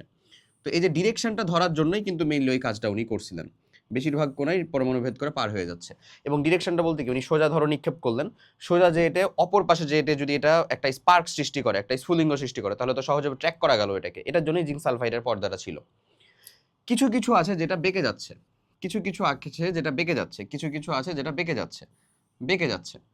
তার মানে উনি বুঝলেন যেহেতু এটা ধনাত্মক একটা চার্জ বিশিষ্ট কণা, এবং আমরা জানি সেম চার্জ রিপেলস টুগেদার, তার মানে নিশ্চয়ই কেন্দ্রের ভিতরে, কেন্দ্রের মধ্যে কোনো একটা ভারী বস্তু কণা আছে যেটার কারণে এরা বেঁকে যাচ্ছে, এবং সেটার চার্জটা হচ্ছে ধনাত্মক। তো প্রোটনের চার্জ তো ধনাত্মক, তার মানে প্রোটনটা কেন্দ্রে আছে, এবং এই কেন্দ্রটার উনি নাম দিলেন নিউক্লিয়াস। এটা হচ্ছে ওনার সব থেকে বড় আবিষ্কার, নিউক্লিয়াস। নিউক্লিয়াসকে আবিষ্কার করেন উনি, নিউক্লিয়াস। এবং ওনার আরেকটা সব থেকে গুরুত্বপূর্ণ যে বৈশিষ্ট্যটা উনি দিয়ে যেতে পারছিলেন সেটা হচ্ছে পরমাণুর অধিকাংশ স্থানই ফাঁকা। এগুলা ওনার কি ছিল? সার্থকতা ছিল। পরমাণুর অধিকাংশ স্থানই ফাঁকা, স্থানই ফাঁকা। বুঝছো? নিউক্লিয়াস এবং পরমাণুর অধিকাংশ স্থানই ফাঁকা, ফাঁকা বলেই তো ভেদ করে চলে যাচ্ছে। এবং উনি একটা জিনিস দেখলেন যে প্রায় 20,000-এর মধ্যে একটা কোণা, 20,000-এর ভিতরে একটা কোণা ডিরেক্ট ওই দিক বরাবর যে আবার ব্যাক আসতেছে, এমন 20,000-এর মধ্যে একটা কোণা ডিরেক্ট ওই দিক বরাবর যে আবার ব্যাক আসতেছে, এমন। এটা উনি দেখলেন। তারপরে নিশ্চিত হলেন যে হ্যাঁ, নিউক্লিয়াস বা কেন্দ্রে এরকম ভারী একটা বস্তু আছে, সেটাকেই বলতেছে কি? নিউক্লিয়াস। কথা ক্লিয়ার? এই এই স্বীকার্যগুলাই তুমি দেখবা তোমার বইয়ের ভিতরে লেখা আছে, এবং এগুলার মধ্যে তার সার্থকতার কথাগুলো আমি বলে দিলাম তোমাকে অলরেডি। ওকে, এটা তার পরীক্ষা ছিল। তুমি যদি ইউটিউবে সার্চ করে জাস্ট রাদারফোর্ড পরমাণু মডেলের একটা অ্যানিমেশন দেখো, ক্রিস্টাল ক্লিয়ার হয়ে যাবে জিনিসটা। ওকে, আমি আমার একাডেমিক ক্লাসের ভিতরে ইউটিউবে, ক্লাসের মধ্যে ইউটিউবে থেকে ওগুলো দেখাইছিলাম আসলে। আচ্ছা, এবার দেখো পরমাণুর একটা কেন্দ্র আছে, এই কেন্দ্রের নাম নিউক্লিয়াস। এটা ওনার সার্থকতা ছিল। নিউক্লিয়াসের ভেতরে প্রোটন এবং নিউক্লিয়াসের বাইরে ইলেকট্রন অবস্থান করে। নিউক্লিয়াসের ভিতরে সম্পূর্ণ ভর নিমজ্জিত, দ্যাটস ওয়াই প্রোটন আর নিউট্রন দুইটাই ওখানে থাকে। আর নিউক্লিয়াসের বাইরে, তো নিউক্লিয়াসের বাইরে ইলেকট্রনগুলো কিভাবে আছে এটা উনি বিক্ষিপ্তভাবে বলে দিছে, মানে নির্দিষ্টভাবে কিভাবে আছে, কিভাবে ঘুরতেছে এরকম ভাবে বলে নাই। জাস্ট সিম্পলি বলছে সূর্যকে কেন্দ্র করে যেভাবে গ্রহ মানে নক্ষত্রকে কেন্দ্র করে যেভাবে গ্রহ উপগ্রহগুলো ঘোরে, সেরকম ভাবে কেন্দ্রে যে নিউক্লিয়াস আছে সেটাকে কেন্দ্র করে আমাদের ইলেকট্রনগুলো ঘুরতেছে, এরকম। বুঝছো? ইলেকট্রনের ভর শূন্য হওয়ায় নিউক্লিয়াসের ভেতরেই অবস্থিত প্রোটন এবং নিউট্রনের ভরই পরমাণুর ভর হিসেবে বিবেচনা করা হয়, যেটা বললাম। নিউক্লিয়াস অত্যন্ত ক্ষুদ্র এবং পরমাণুর ভেতরে বেশিরভাগ জায়গায় ফাঁকা, এটাই ওনার ছিল সার্থকতা। আমি যদি তোমাকে একটা সিম্পল ধারণা দেই তাহলে মাথায় রাখবা 10⁻⁻10 এটা হচ্ছে একটা পরমাণুর ব্যাস, মিটার, এটা পরমাণুর ব্যাস। এগুলো আরো বড় হলে যায় শিখবা আসলে, এটা রেঞ্জে থাকে, বাট তারপর আমি একটা দিলাম। পরমাণুর ব্যাস সাধারণত হয় হচ্ছে এরকম, আর নিউক্লিয়াস হয় হচ্ছে নিউক্লিয়াস হয় হলো 10⁻14 থেকে 10⁻15 মিটার নিউক্লিয়াসের ব্যাস। দেখো এটা আরো ছোট, নিউক্লিয়াস আরো ছোট। অত্যন্ত ক্ষুদ্র। ওকে, এমন। এরপরে পারমাণবিক মডেলের আরো কিছু যেই চার্জের কথাগুলো উনি বলে গেলেন, স্বীকার্যগুলা। সৌরজগৎ সূর্যকে কেন্দ্র করে বিভিন্ন কক্ষপথে যেমন গ্রহগুলো ঘুরে, নিউক্লিয়াসকে কেন্দ্র করে বিভিন্ন কক্ষপথে ইলেকট্রনগুলো ঘুরতেছে, যেটা আমি বললাম। কোনো পরমাণুর নিউক্লিয়াসে যে কয়টি প্রোটন থাকে, নিউক্লিয়াসের বাইরে সে কয়টি ইলেকট্রন থাকে, এটা জানা ছিল, এটা আমরা জানি অলরেডি। যেহেতু প্রোটন ও ইলেকট্রনের চার্জ একে অপরের সমান ও বিপরীত, তাই পরমাণু সামগ্রিকভাবে চার্জ শূন্য, এটা আমরা বলছি। ইলেকট্রন আদান বা প্রদান না করলে সে চার্জ শূন্য থাকে সামগ্রিকভাবে। ধনাত্মক চার্জবাহী নিউক্লিয়াসের প্রতি ঋণাত্মক চার্জবাহী ইলেকট্রনের এক ধরনের আকর্ষণ বল অনুভব করে। এই আকর্ষণ বল কেন্দ্রমুখী এবং এই আকর্ষণ বল কেন্দ্রমুখী। আর এই কেন্দ্রমুখী বলের কারণে পৃথিবী যেরকম সূর্যের চারদিকে ঘুরে, ইলেকট্রনও নিউক্লিয়াসের চারদিকে ঘুরে। এই কথাগুলো উনি মেইনলি বলে গেলেন। এরপরে বোর পরমাণু মডেলে যাওয়ার আগে আমাদেরকে ওনার কিছু সীমাবদ্ধতা নিয়ে আলোচনা করতে হবে। সীমাবদ্ধতাগুলো কি কি, উনি কি কি সীমাবদ্ধতাগুলোকে ফেস করলেন?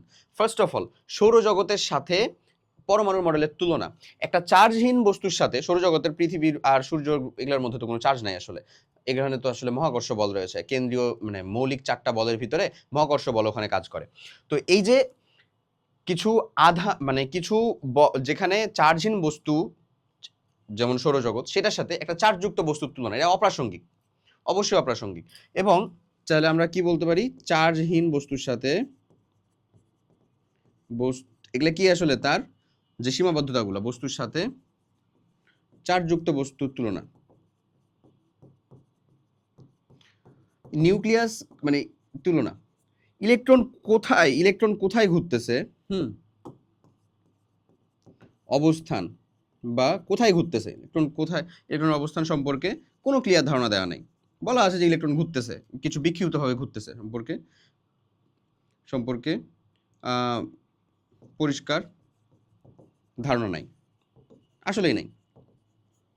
ওকে, এরপরে যদি যাও, তারপরে 3 নাম্বার যেটা সব থেকে গুরুত্বপূর্ণ একটা অংশ আছে, সেটা হলো যে আমাদের কিছু বিবৃতি রয়েছেন, কিছু যদি আমরা ম্যাক্স প্লাঙ্কের একটা বিবৃতি রয়েছে, হাইজেনবার্গের অনিশ্চয়তার একটা বিবৃতি রয়েছে, এবং আর একটা এই বিজ্ঞানী সাহেবের নামটা হচ্ছে যে উনার বিবৃতি অনুযায়ী জিনিসটা ছিল যে কোনো একটা চার্জযুক্ত বস্তু যখন কাউকে কেন্দ্র করে ঘোরে, তখন সেটা ক্রমাগত চার্জ বিকিরণ করে করে কেন্দ্রে পতিত হয়। শক্তি বিকিরণ করার মতন শক্তি বিকিরণ করে, চার্জ মানে ওই ঘোরার জন্য যেই পরিমাণে শক্তি লাগে সেটা বিকিরণ করতে করতে কেন্দ্রে পতিত হয়। এখন নিউক্লিয়াসকে কেন্দ্র করে যেহেতু ইলেকট্রন এরকম ভাবে ঘুরতেই আছে, তাহলে তো সেই তত্ত্ব অনুযায়ী এই যে একেবারে যদি এটা নিউক্লিয়াস হয়, তাহলে এই নিউক্লিয়াসের ভিতরে তো কখনো না কখনো এসে সেই ইটা এসে পতিত হবে। এই যে ইলেকট্রন যদি এভাবে ঘুরতে ঘুরতে তো কখনো এই নিউক্লিয়াসের ভিতরে পতিত হবে। তো নিউক্লিয়াসের মধ্যে যদি ইলেকট্রন প্রোটন নিউট্রন সবই থেকে যায়, তাহলে তো এরকম পরমাণু মডেলের কোনো আসলে অস্তিত্বই থাকলো না। থাকলোই না। তো এই কথাগুলাই ছিল হচ্ছে আমাদের রাদারফোর্ড পরমাণু মডেলের কি সীমাবদ্ধতা। বুঝা গেছে ভাই? বুঝতে পারছি আমরা, আশা করি ধরতে পারা গেছে। ওকে,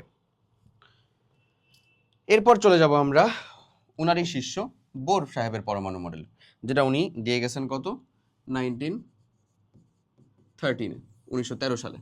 ঠিক আছে, রাদারফোর্ড পরমাণু মডেলের পরে বোর পরমাণু মডেল।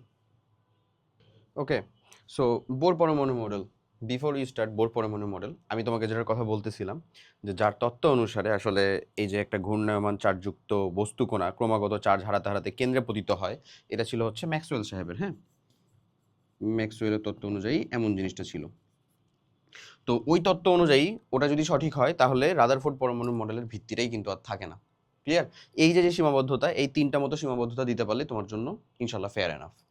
এরপরে চলো, যেই সীমাবদ্ধতাগুলো শুরু হয়েছিল বোর পরমাণু মডেলে, ঠিক সেইখান থেকে গোড়াপত্তন শুরু হয়, সেইখান থেকেই সেটাকে সমাধান করা শুরু হয়। তো বোর পরমাণু মডেলের প্রথম কাজ ছিল হচ্ছে তিনটার উপরেই কাজ করা গেছে। তার মধ্যে প্রথমটা হচ্ছে কক্ষপথ সম্পর্কীয় ধারণা, কক্ষপথ বা শক্তি স্তর। এই জিনিসটার নামই হচ্ছে কক্ষপথ, শক্তি স্তর,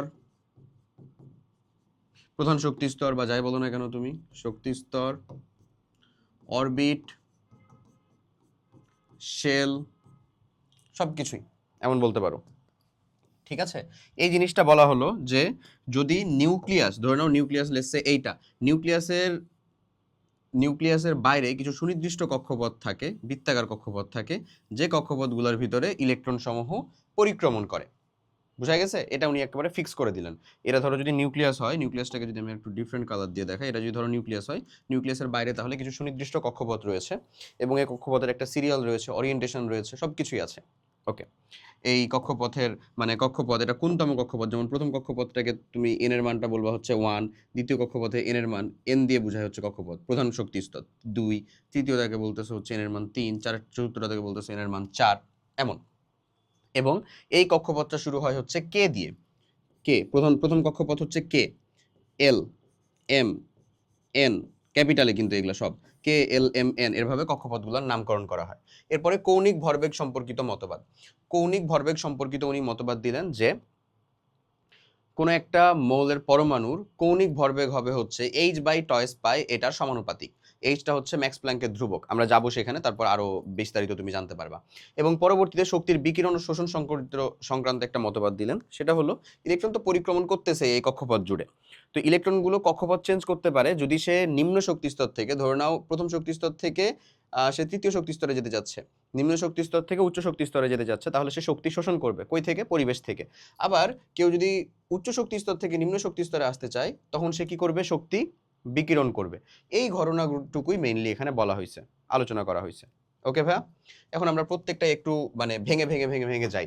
যেমন শক্তি স্তর সম্পর্কিত মতবাদ, যেটার কথা আমি তোমাকে অলরেডি বললাম, যে এটা ধরে নাও যদি আমাদের নিউক্লিয়াস হয়, এটা মনে করো না আমাদের নিউক্লিয়াস, তাহলে এখানে আমাদের কক্ষপথ শুরু হচ্ছে, আমরা আরো কিছু কক্ষপথ দেই, আমরা আরো কিছু কক্ষপথ দেই, আরো কিছু কক্ষপথ দেই, এই তো আমাদের বেশ কিছু কক্ষপথ হয়ে গেছে। ধরে নাও এটা হচ্ছে আমাদের একেবারে শুরুর অংশটা হচ্ছে আমাদের নিউক্লিয়াস।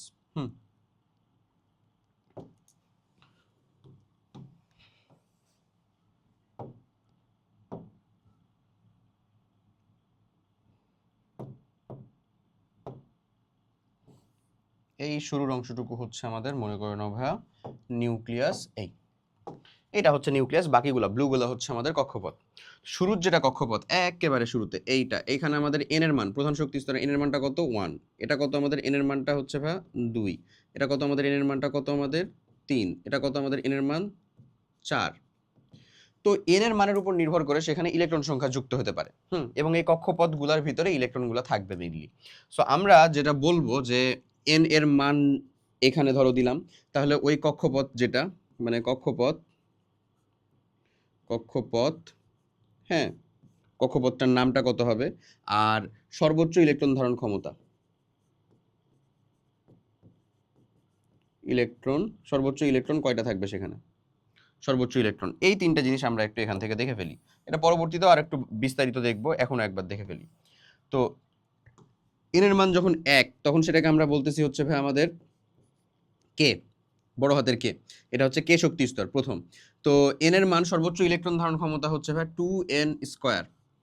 এন এর যে কোনো মানের জন্য টয়েস এন স্কোয়ার সংখ্যক ইলেকট্রন সেখানে সর্বোচ্চ থাকতে পারে, তাহলে এখানে থাকবে কয়টা ভাইয়া, 2টা।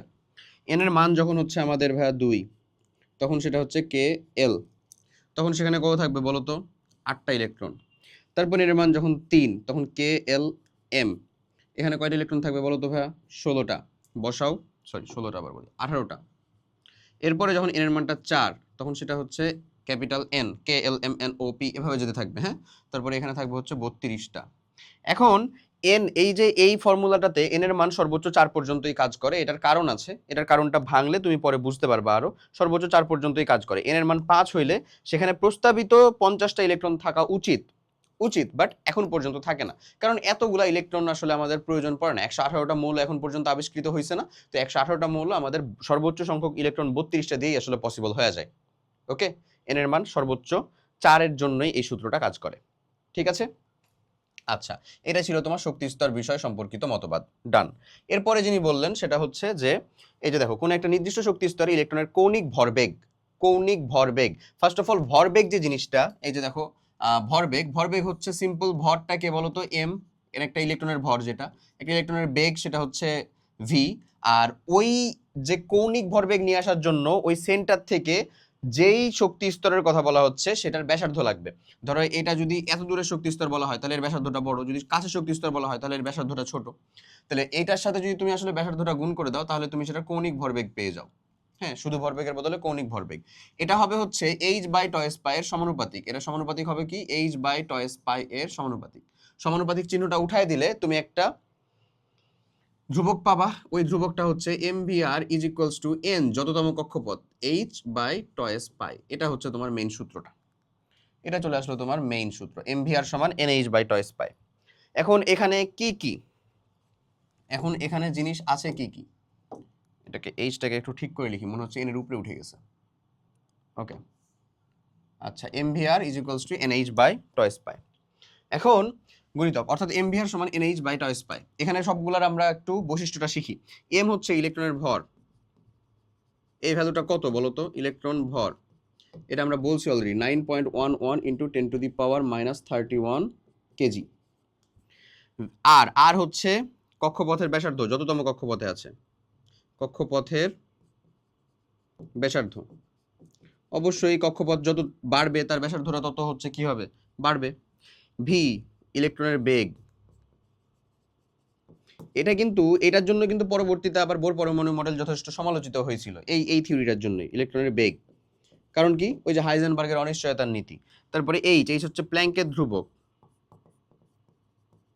প্ল্যাঙ্কের ধ্রুবক, এটার ভ্যালুটা কত ভাইয়া, এটার ভ্যালুটা মাথায় রাখবা 6.626 × 10⁻³ জুল সেকেন্ড। এইটা ওকে। এনটা কি, তম কক্ষপথ, যততম কক্ষপথের কথা বলতেছে, তম কক্ষপথ। ডান, এতটুকু হইলেই হয়েছে। ক্লিয়ার? এই পোর্শনটুকু কমপ্লিট করতে পারলেই তোমার হয়েছে। ওকে, আচ্ছা, পরের অংশটাতে যাই। পরের অংশটা বলতেছিল শক্তির বিকিরণ এবং শোষণ সম্পর্কিত মতবাদ। এই জিনিসটা বলা হচ্ছে যে একটা ইলেকট্রন শক্তি শোষণ করে উচ্চতর শক্তি স্তরে, আবার শক্তি বিকিরণ করে উচ্চতর শক্তি স্তর থেকে নিম্নতর শক্তি স্তরে গমন করতে পারে। এবং এই যে শক্তির পার্থক্য, এই যে একটা শক্তি স্তরে থেকে আরেকটা শক্তি স্তরে যা আসতেছে, এই যে শক্তির পার্থক্য, ডেল অফ ই, এনার্জির যে ডিফারেন্স, এটাকে বলা হচ্ছে ভাইয়া E2 - E1। হ্যাঁ, এটা হচ্ছে এই যে ডেল অফ ই, এই পোর্শনটুকু হবে হচ্ছে আসলে তার কম্পাঙ্কের সমানুপাতিক। কম্পাঙ্ক, এটাকে বলতেছি আমরা নিউ। কি নাম বললাম এটা, এটা হচ্ছে নিউ, NEU, নিউ, এর কম্পাঙ্কের সমানুপাতিক। এখন এই যে ডেল ই এর ভ্যালুটা তুমি আসলে কত বলবা, যদি এটা উঠায় দাও তাহলে এইচ নিউ। এখন এইচ নিউ মানে হচ্ছে hc/λ, এমন। এই সম্পর্কগুলো একটু জেনে রাখলা, দেখে রাখলা, কাজে দিবে তোমার। নিউটা হচ্ছে কি ভাই, কম্পাঙ্ক। কম্পাঙ্ক বোঝাচ্ছে ফ্রিকোয়েন্সি। তরঙ্গ ধর্মের ক্ষেত্রে ওই যে কম্পাঙ্ক বা ফ্রিকোয়েন্সি, এটা বোঝায় হচ্ছে নিউ, নিউ দিয়ে। এইচটা হচ্ছে ম্যাক্স প্ল্যাঙ্কের ধ্রুবক, যেটা আমরা করছি অলরেডি। এখানে সি হচ্ছে আলোর বেগ, ল্যামডা হচ্ছে তরঙ্গ দৈর্ঘ্য। ওকে, পারমাণবিক বর্ণালীর কথা এখানে বলা হচ্ছে। তো দ্য থিং ইজ, যদি এখন একটা ভালো করে জিনিস শোনো, সেটা হচ্ছে যখন শক্তি শোষণ করতেছে তখন সেটা তো আমরা দেখতে পারবো না। যদি শক্তি বিকিরণ করে, আলো তো একটা শক্তি, তাই না? যদি বিকিরণ করে তাহলে সেটা আমরা দেখতে পারি। তো ধরে নাও শক্তি শোষণ করে যখন যে বর্ণালীটা হয় সেটাকে বলা হয় হচ্ছে শোষণ বর্ণালী, যেটা আমরা দেখতে পারবো না বাট ঠিকই রেকর্ড করা পসিবল। কিসে? মেশিনে। মেশিনে রেকর্ড করা পসিবল, এটা হচ্ছে শোষণ বর্ণালী। আর আর বিকিরণ বর্ণালী হচ্ছে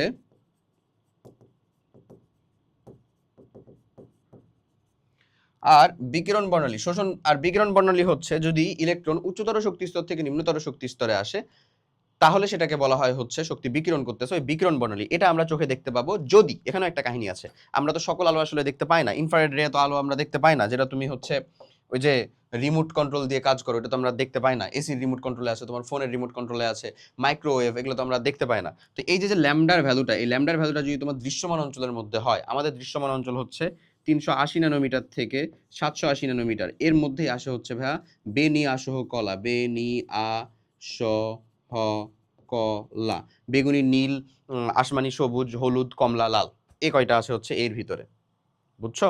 বেনিয়া সহ কলা এর মধ্যে। এই ডান, ক্লিয়ার? ওকে, পারমাণবিক বর্ণালী পর্যন্ত আমরা ডান। এবার বোর পরমাণু মডেলের সীমাবদ্ধতা, এই জিনিসটাকে আরো কয়েকটা স্টার দিয়ে দাও। এইটা তোমার পরীক্ষার ভিতরে পরমাণু মডেল থেকে যদি কোশ্চেন হয় তাহলে চলে আসছে ভাই, বোর পরমাণু মডেলের সীমাবদ্ধতা, এই জিনিসটা চলে আসছে আসলে। জিনিসটা কি? বোর পরমাণু মডেলের সীমাবদ্ধতা। চলো আমরা সীমাবদ্ধতার অংশটার ভিতরে একটু যাই।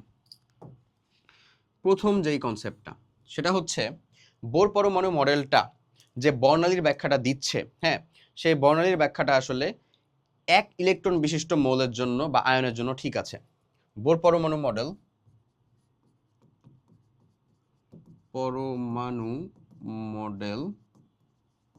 এক ইলেকট্রন বিশিষ্ট মৌল বা আয়নের জন্য, বুঝছো? এক ইলেকট্রন বিশিষ্ট মৌল বা আয়নের জন্য। আচ্ছা, ওকে, তো এটা কেমন? এটা হচ্ছে যে হাইড্রোজেনের জন্য সেটা কাজ করবে, হ্যাঁ, তারপরে হিলিয়াম প্লাস এটার জন্য সে কাজ করবে। এই কোশ্চেনগুলো কিন্তু আসে ভাই, লিথিয়াম 2+ এটার জন্য কাজ করবে, বেরিলিয়াম 3+ এদের জন্য কাজ করবে। এরা ছাড়া বাকিদেরটা আসলে তুমি বোর পরমাণু মডেল দিয়ে ব্যাখ্যা করতে পারবা না। ওকে, খুবই গুরুত্বপূর্ণ ছিল ইনফরমেশনটা। নেক্সট, বোর পরমাণু মডেলে যে MVR is equals to NH by two pi এটা যে দেখানো হয়েছে, এর কোনো প্রতিপাদনমূলক ব্যাখ্যা নাই। এটা কই থেকে আসলো? এটা নাই, ব্যাখ্যা নাই। এবং এই সেম জিনিসটার আরেকটা কাহিনী আছে। এই সেম জিনিসটার কাহিনীটা কেমন? যে হাইজেনবার্গের অনিশ্চয়তার নীতি অনুযায়ী, হাইজেনবার্গ এর অনিশ্চয়তার নীতি অনুযায়ী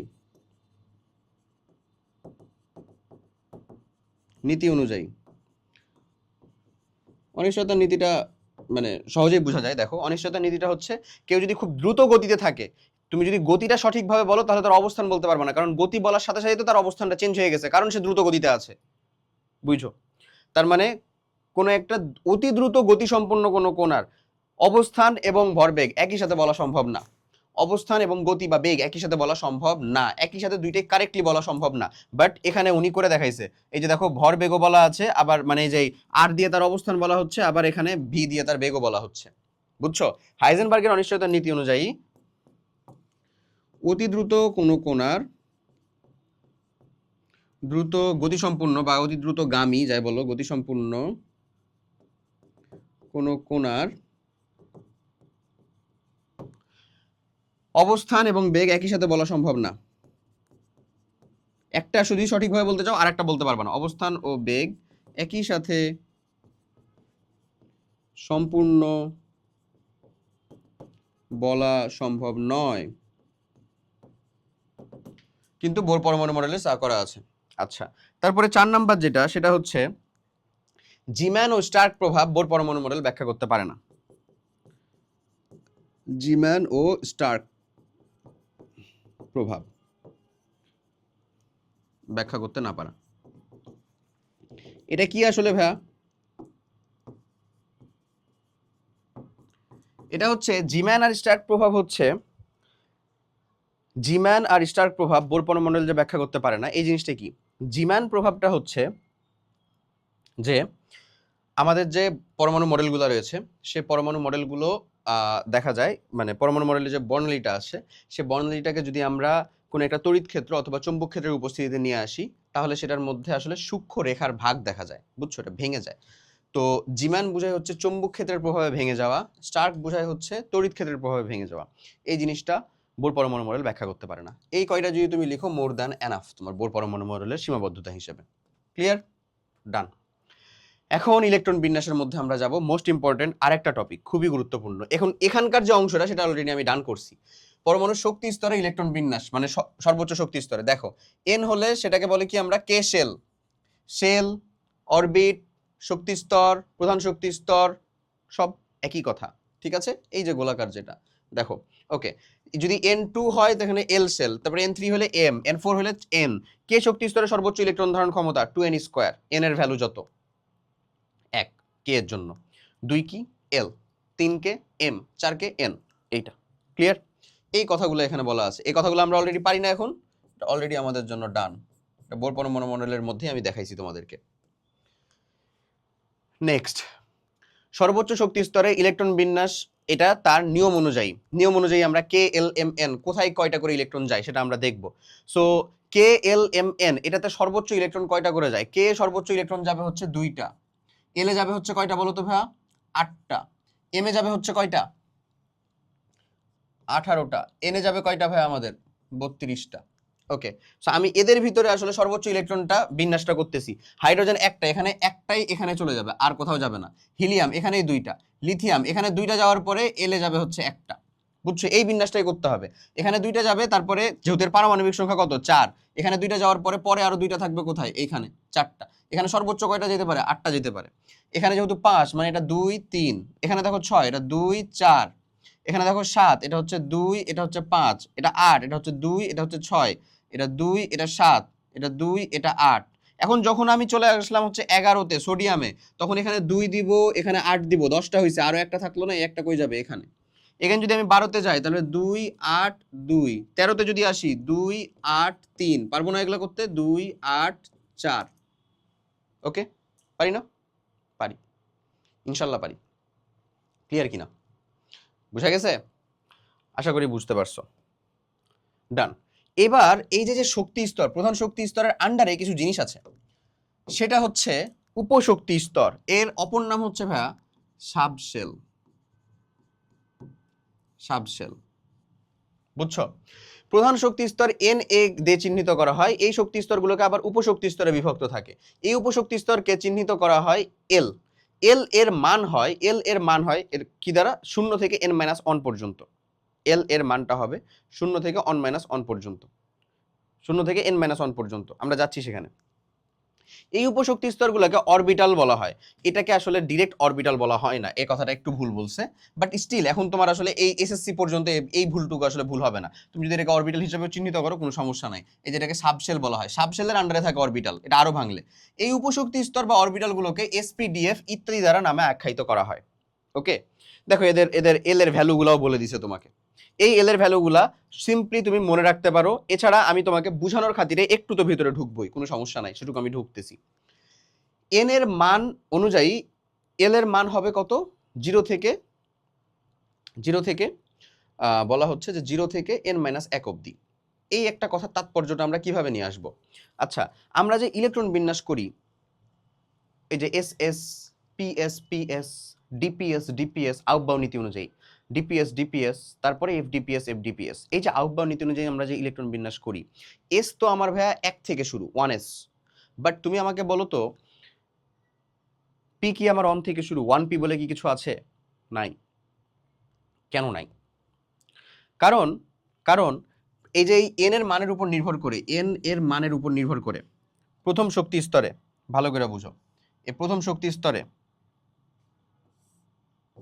ধরো এটা নিউক্লিয়াস, এটা মনে করো না ভাই নিউক্লিয়াস, এটা নিউক্লিয়াস,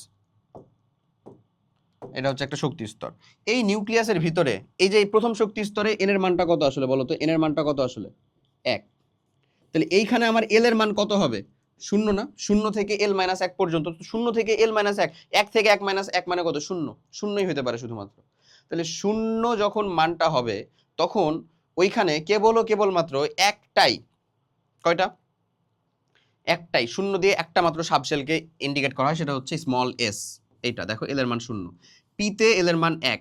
এখন এখন এখন একটা জিনিস দেখো, যখন আমাদের এটা আমি এটা তো প্রথম সাবশেলের কথা বললাম, আমি যদি জাস্ট ইন কেস এটাকে আমি দ্বিতীয় সাবশেল হিসেবে চিহ্নিত করি, দ্বিতীয় সাবশেলটার কথা একটু চিন্তা করো ভাইয়া। হ্যাঁ, ধরো এখানে আমরা আরেকটা সাবশেল নিলাম, আরেকটা অরবিট নিলাম, আসলে আরেকটা অরবিট নিলাম, এখানে এর মানটা কত রে ভাইয়া? 2। তাহলে এখানে আমাদের এই যেই এল এর মান, যেটা এল এর মানটা কত হবে বলো তো? 0 হবে এবং 1 হবে, এই দুটো হবে না? 1 হবে। বুঝতে থাকো, যা যা বলতেছি তা বুঝতে থাকো। এখানে তো আমাকে বলছিল না যে এন এর মান তো আমার এরকম ভাবে বাড়তেই থাকবে, এন এর মান 1 হবে, 2 হবে, 3 হবে, 4 হবে, এভাবে বাড়তে থাকবে। এন এর মানের উপর নির্ভর করে এল এর মানটা ঠিক হয়। এল এর মানটা হচ্ছে 0 থেকে n-1 পর্যন্ত। তাহলে এল এর মান যখন, এন এর মান যখন আমার 2, এল এর মান তখন 0 হয় আর 1 হয়। 0 মানে কি? সেখানে এস। 1 মানে কি? সেখানে পি। এই জন্য যখন এন এর মানটা 2, সেখানে 2s আছে, 2p আছে, 2p আছে। বাট যখন এন এর মানটা হচ্ছে 1, তখন এখানে কেবল 1s আছে। ওয়ানের পিও নাই, ওয়ানের ডিও নাই, ওয়ানের এফও নাই। এই জিনিসটা কি এবার ধরতে পারছো? অনের পি, অনের ডি, অনের এফ হয়। এখন যারা একেবারেই কিছু মানে যারা একেবারেই ধরো একাডেমিকে কিছু পড়ো নাই, তারা এখন ওই যে এসপিডিএফ এর হিসাব বুঝতেছই না যে এসপিডিএফটা কি। এটা হচ্ছে ইলেকট্রন বিন্যাসের সিম্পলেস্ট নিয়ম, আউটবাউন্ড নীতি অনুযায়ী S s p s p S D P S D P S F D P S F D P S. এখন যদি তুমি এটার নামকরণ করা শুরু করো তাহলে তুমি মেইনলি এস থেকে শুরু করবা। এস হচ্ছে এক থেকে শুরু হয়, 1 2 3 সবগুলা এস কে যাও, 4, তারপরে হচ্ছে 5, এটা হচ্ছে 6, এটা হচ্ছে 7, এটা হচ্ছে তোমার 8। এই পি শুরু হবে এক ঘর পরে, শেষ হবে এক ঘর আগে। তাহলে পি এটা হচ্ছে 2p, অন থেকে শুরু হয়েছিল না 2p, 3p 4p 5p 6p 7p। ডান। ডি শুরু হবে পি এর এক ঘর পরে, শেষ হবে এক ঘর আগে। তাহলে 3d থেকে শুরু হবে, 3d 4d, হ্যাঁ 5d 6d। এফ শুরু হবে তাহলে কি এক্স্যাক্ট তারপরে, তার মানে 4 এর পরে 5f 6f, এই যে 5f 6f, এই যে শেষ। এই অনুযায়ী ইলেকট্রনগুলো প্রবেশ করে। এখন এস এ সর্বোচ্চ ইলেকট্রন কয়টা প্রবেশ করতে পারে বলো তো ভাই? এস এ সর্বোচ্চ ইলেকট্রন প্রবেশ করে 2টা, পি তে সর্বোচ্চ ইলেকট্রন প্রবেশ করে 4 4 4 4 করে হচ্ছে যে বাড়ে, বুঝছো? পি তে প্রবেশ করে হচ্ছে 6টা সর্বোচ্চ, ডি তে প্রবেশ করবে হচ্ছে 10টা, এফ এ প্রবেশ করবে কয়টা বলো? 14টা। এটা হচ্ছে সর্বোচ্চ ইলেকট্রন প্রবেশ করার ফরমেশন।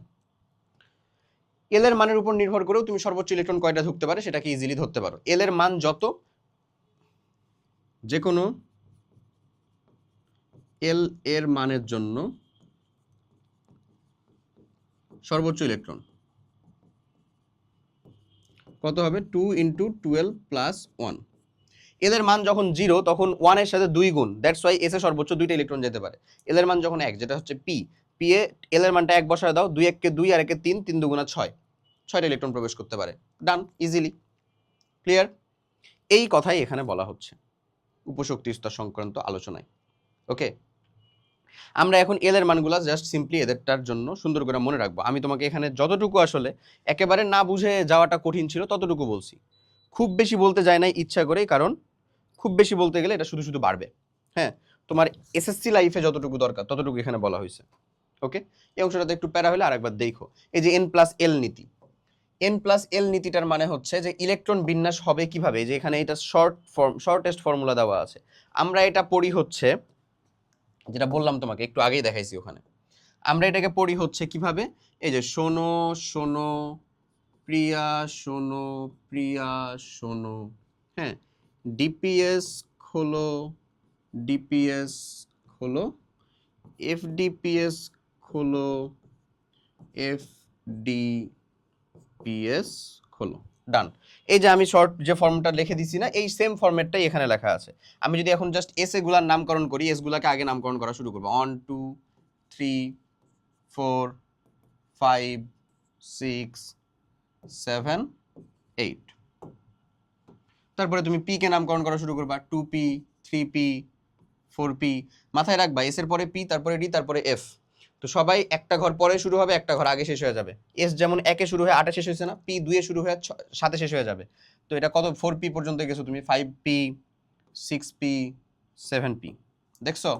এরপরে যখন তুমি যাবা হচ্ছে ডিতে, ডিতে যদি যাও, এই যে দেখো ডি 3d থেকে শুরু হবে, 4d 5d 6d। এফ তাহলে কত থেকে শুরু হবে? 4 থেকে শুরু হবে, 4f 5f। ডান। এই সিরিয়ালে ইলেকট্রনগুলো প্রবেশ করবে। এখানে l+l নীতি কি জানো? এই যে প্রত্যেকটাতেই দেখবা n+l এর মানটা ছোট থেকে শুরু। যেমন s এর জন্য l এর মান কত ভাই? 0 না? n এর মানটা কোনটা? n তো হচ্ছে বড়টা, ভালো করে বুঝো, n তো হচ্ছে বড়টা। তাহলে আমি যদি এই জায়গাটাতে তাদের n+l এর মানটা বের করি তাহলে কত হবে? সেটা আসলে 1, 1 + 0 মানে 1। এখানে দেখো কত? 2, এখানে দেখো কত? 3, 3 না? এখানে দেখো কত? 3। এই যে যেখানে n+l এর মানটা সমান, যেখানে n+l এর মানটা সমান, n+l এর ছোট থেকে বড় হচ্ছে এটা ক্রমাগত। যেখানে n+l এর মানটা সমান, সেখানে n এর মান যা ছোট সেটা নিম্ন শক্তি স্তর বিশিষ্ট, সেখানে আগে ইলেকট্রন প্রবেশ করবে। এটাই আউটবায়ন নীতি। আউটবায়ন তার নীতিতে বলে গেছেন যে ইলেকট্রন সমূহ কোনো একটা মৌলের মধ্যে শক্তির ঊর্ধ্বক্রম অনুসারে প্রবেশ করে, মানে নিম্নতর শক্তি স্তরে আগে প্রবেশ করবে ইলেকট্রন, তারপরে ধীরে ধীরে ধীরে ধীরে তা ঊর্ধ্বতম শক্তি স্তরে প্রবেশ করতে থাকবে। ক্লিয়ার? তো দেখো যেখানে হচ্ছে যে n+l এর মানটা সমান, যেখানে সমান সেখানে n এর মান যা ছোট সেটা, যেমন 3p এটাতে মানটা কত 4, 4s এটাতে মানটা কত 4, সেম টু সেম, এখানে এটা আগে। এই যেভাবে তুমি যোগ করলেই দেখতে পাবা। ক্লিয়ার? এই ওরিয়েন্টেশন অনুযায়ী আমরা ইলেকট্রন প্রবেশ করাবো, তাহলে আমাদের ইলেকট্রন বিন্যাসের নীতিটা ক্লিয়ার হয়ে যাবে। তাহলে আমাদের ইলেকট্রন বিন্যাসেও কোনো প্যারা হবে না। ইলেকট্রন বিন্যাস, যেমন ধরো যদি আমি এখন একটা সোডিয়ামের ইলেকট্রন বিন্যাস করি, সোডিয়াম এটা কত 11, তাহলে 1s2 2s2 2p6, দেখো তো আমি এই সিরিয়ালে যাচ্ছি কিনা, 1s2 2s2 2p6 3s1, ডান। 3s এ তো আর আমরা দুইটা ইলেকট্রন দিব না, আমাদের তো 11টা ইলেকট্রন প্রবেশ করাতে হবে, 2 2 4 10 আর 1 11, ডান। এটা হচ্ছে কার? সোডিয়ামের ইলেকট্রন বিন্যাস। ক্লিয়ার? ওকে, এই যে দেখো স্থিতিশীলতার ক্ষেত্রে একটা জিনিস মাথায় রাখবা, স্থিতিশীলতার ক্ষেত্রে অর্ধপূর্ণ এবং পরিপূর্ণ অরবিটালগুলো বেশি স্থিতিশীল, অধিক স্থিতিশীল, অর্ধপূর্ণ এবং পরিপূর্ণ অরবিটালগুলো। এটার জন্য কিছু ইলেকট্রন বিন্যাসে তুমি হচ্ছে যে কি দেখতে পাবা, একটু ব্যতিক্রম দেখতে পাবা। যেমন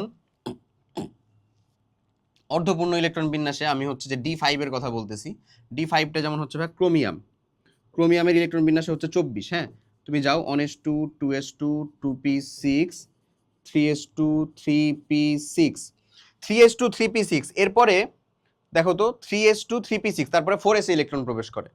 তা আমাদের অলরেডি 18 পর্যন্ত হয়েছে, তাহলে 4s2 20 হইলো, 20 পরে 24 দেওয়ার জন্য আমাদের 3d এর মধ্যে আর কয়টা ইলেকট্রন থাকে? 4টা থাকে। বাট এই যে দেখো d অরবিটালটা এখানে কি অর্ধপূর্ণ বা পরিপূর্ণ না, কিন্তু ও যদি s অরবিটাল থেকে একটা ইলেকট্রনকে নিয়ে নেয় তাহলে সে কিন্তু অর্ধপূর্ণ হইতে পারে, এবং তার ফরমেশনটা তখন থাকে হচ্ছে 4s1 3d5, এটা অধিক স্থিতিশীল। দ্যাটস ওয়াই এর ইলেকট্রন বিন্যাসটা হয় হচ্ছে একটু আউটবাউ নীতির ব্যতিক্রম। আউটবাউ নীতি অনুযায়ী হয়তো তো কি 4s2 3d4 হইতো, বাট এটা একটু ব্যতিক্রম হয়।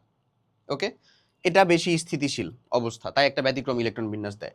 আর এছাড়াও তুমি যদি 3d5 নর্মাল ইলেকট্রন বিন্যাসে যাও তাহলে তুমি ম্যাঙ্গানিজকে পাবা, ম্যাঙ্গানিজ ও হচ্ছে 25, দেখো ওর ইলেকট্রন বিন্যাস করে 1s2 2s2 2p6 3s2 3p6 4s2 20 পর্যন্ত হয়েছে, তারপরে 3d5, এটা অধিক স্থিতিশীল। আবার যদি তুমি নর্মাল ইলেকট্রন বিন্যাসে যাও এটা, তাহলে জিঙ্ককে পাবা, জিঙ্কের 30 1s2 2s2 2p6 3s2 3p6 4s2 3d10, এটা অধিক স্থিতিশীল। ওকে, p3 ইলেকট্রন বিন্যাস তুমি হচ্ছে নাইট্রোজেনেরই পাবা, 7 1s2 2s2 2s2 2p3। p6 electron বিন্যাস তুমি কার পাবা? সিম্পল নিয়নের পাবা, 10 1s2 2s2 2p6, ডান। বুঝতেছো? এই জিনিসগুলো আমরা একটু মাথায় রাখবো যে এগুলো হচ্ছে বেশি স্থিতিশীল অবস্থা, অধিক স্থিতিশীল অবস্থা। এবং এই যে এখানে যেমন হচ্ছে যে D5 নেওয়ার জন্য একটু ব্যতিক্রম হয়েছে, এরকম একটা ব্যতিক্রম কপারও হয়, একটু পরে ওর এক্সারসাইজটা আছে, ও 29তম ইলেকট্রন, ওটাও আমরা ইলেকট্রন বিন্যাস করে দেখাবো। এই যে দেখো ক্রোমিয়ামের আর কপারের ইলেকট্রন বিন্যাস, ক্রোমিয়ামেরটা তো আমরা দেখালাম, কপারের ইলেকট্রন বিন্যাসটা দেখাই। কপার বাবাজি হচ্ছে ভাই 29। হ্যাঁ, তো এই ইলেকট্রন বিন্যাস যদি তুমি করো normally 1s2 2s2 2p6 3s2 3p6 18 পর্যন্ত গেল, তারপরে 4s2 দেওয়ার পরে তোমার থাকে হচ্ছে 3d9। এখন এই কি করবে, এই যে ডি যে একেবারে একটার জন্য পরিপূর্ণ হতে পারলো না, এই এস থেকে একটা ইলেকট্রন নিয়ে নিবে। 4s আর 3d কিন্তু খুব কাছাকাছি, 4s এর শক্তি কম, বাট 3d আর 4s খুব কাছাকাছি শক্তি স্তর সম্পূর্ণ। 4s এর n+l এর মানও কত? 4, 3d এর n+l এর মান হচ্ছে 5, এই খুব কাছাকাছি। তো এখন এইটার আলাপেই মেইনলি ও যে কাজটা করবে, একটা ইলেকট্রন নিয়ে নিবে, এবং একটা ইলেকট্রন নিয়ে নিলে ওর ইলেকট্রন বিন্যাসটা তখন বর্তমানে থাকে হচ্ছে 4s1 3d10, এটা অধিক স্থিতিশীল। দ্যাটস ওয়াই এই যে ইলেকট্রন বিন্যাসটা আউটবাউ নীতির অনুযায়ী একটু ক্ল্যাশ করে। আউটবাউ নীতিটা যেটা আমরা করলাম n+l এর যে নিয়মটা, এটাকে ভেঙে দেয় বা এর সাথে ক্ল্যাশ করে এমন কিছু ইলেকট্রন বিন্যাস হচ্ছে ব্যতিক্রমী ইলেকট্রন বিন্যাস, যাকে আমরা বলি ব্যতিক্রমী ইলেকট্রন বিন্যাস।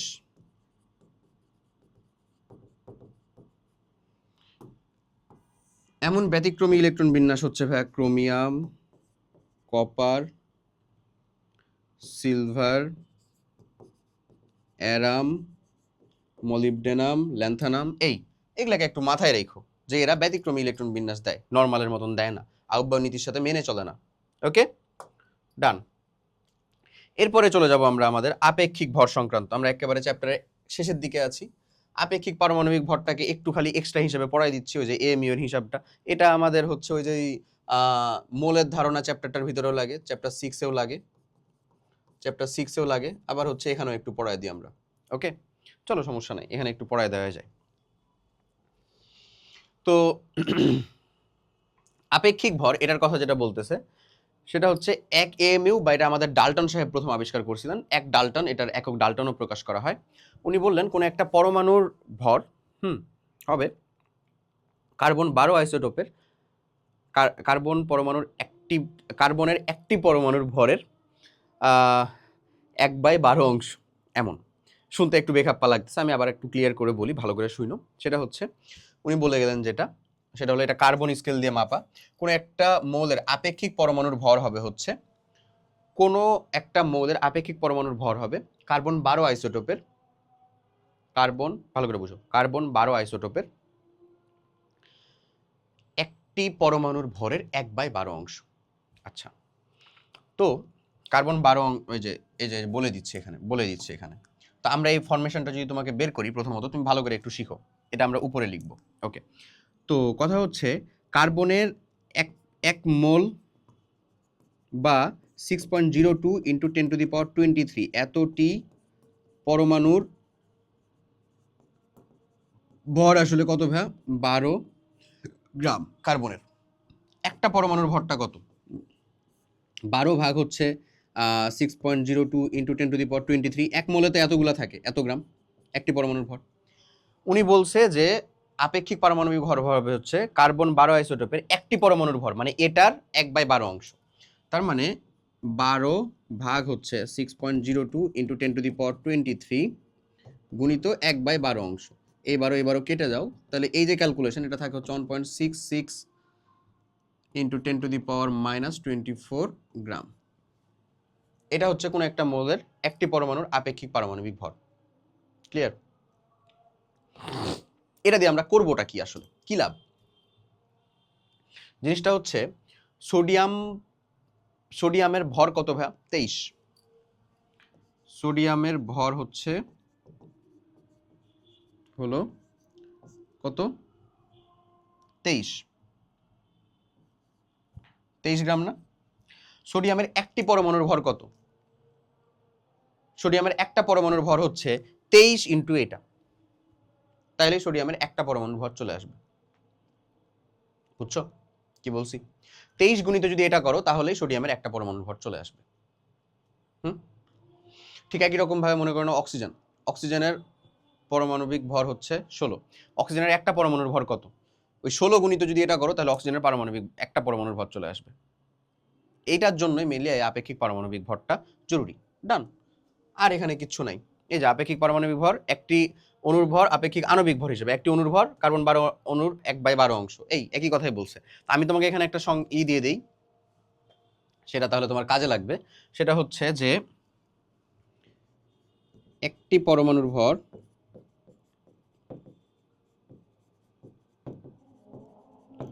ইজ ইকুয়ালস টু আণবিক, বা এটা আণবিক না, পারমাণবিক ভর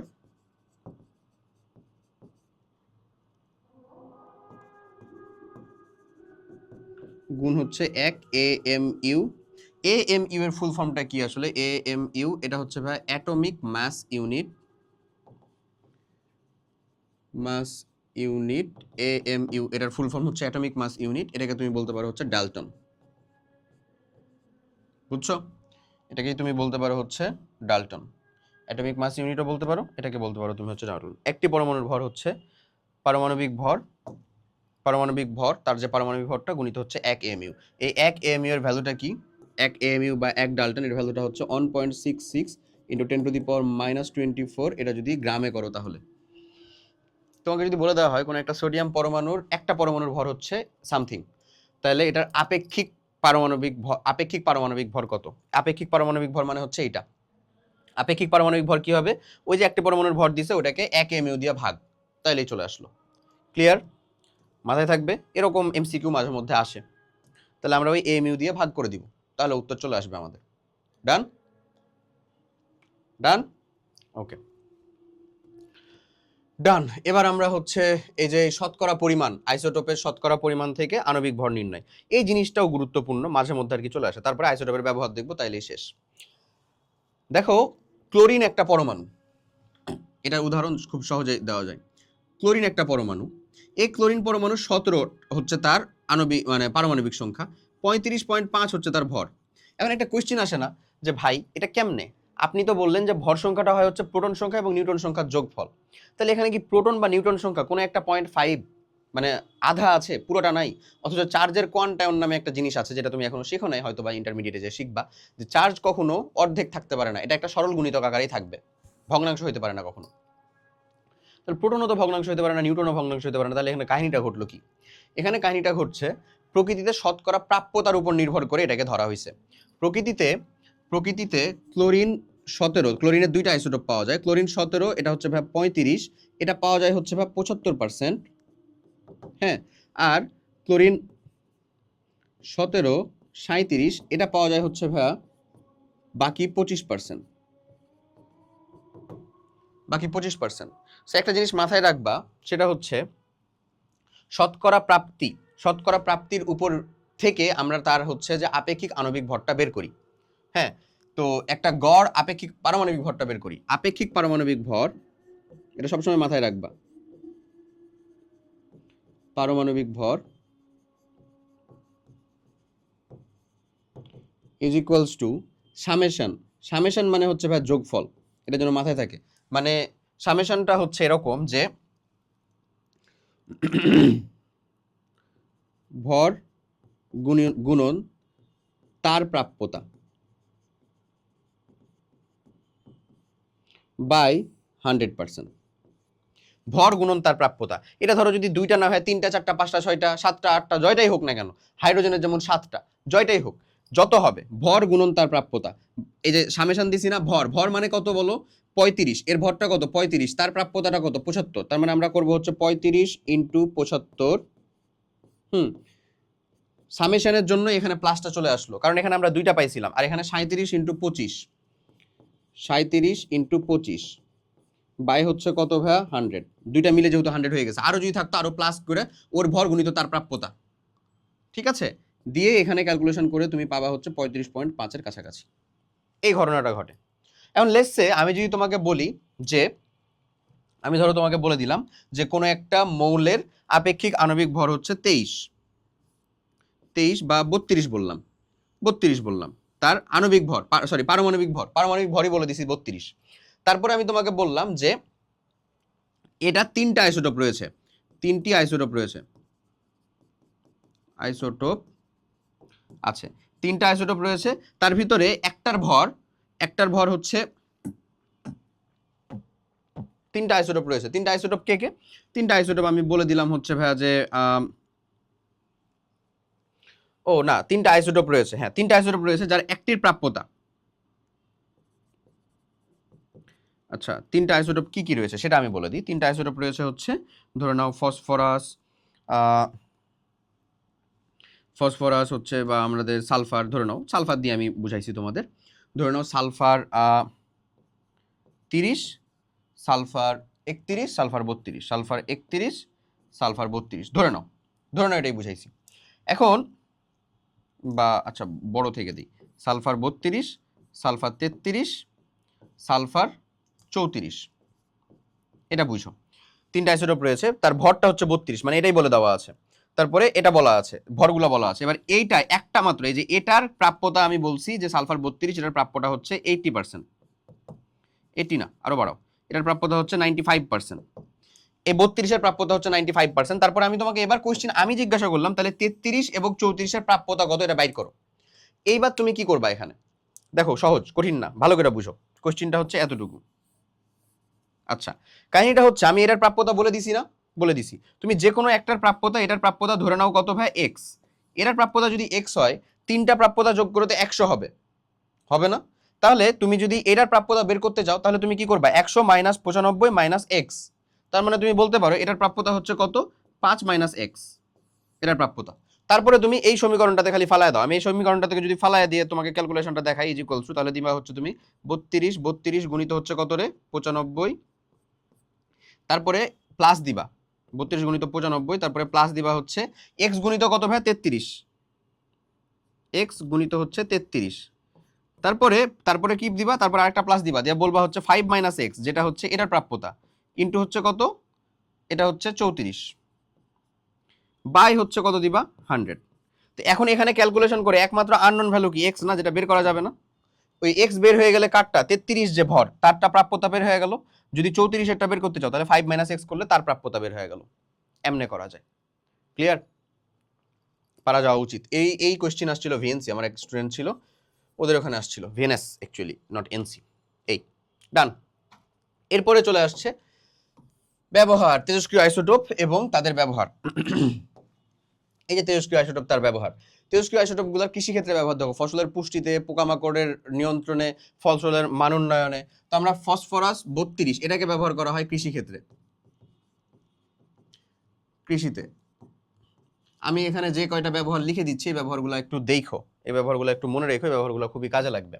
ফসফরাস 32 কৃষিতে ব্যবহার করা হয়। ফসফরাস 32 রক্তের লিউকেমিয়া চিকিৎসায় ব্যবহার করা হয়, রক্তের লিউকেমিয়া। এগুলো একেবারে একেবারে এমসিকিউ এবং 2 নম্বরের যে কোয়েশ্চেন, লিউকেমিয়া চিকিৎসায়, লিউকেমিয়া চিকিৎসায় এটা ব্যবহার করা হয়। কার্বন 12 ব্যবহার করা হয় হচ্ছে জীবাশ্মের বয়স নির্ধারণে, জীবাশ্মের বয়স নির্ধারণে। ওকে, কার্বন 12। এরপরে আসে হচ্ছে আয়োডিন 131, এটা ব্যবহার করা হয় বা থাইরয়েডের চিকিৎসায়, থাইরয়েড চিকিৎসায়। তারপরে আসে হচ্ছে ভাই কোবাল্ট 60, এটা ব্যবহার করা হচ্ছে ভাইয়া এটা ক্যান্সার কোষ ধ্বংসে।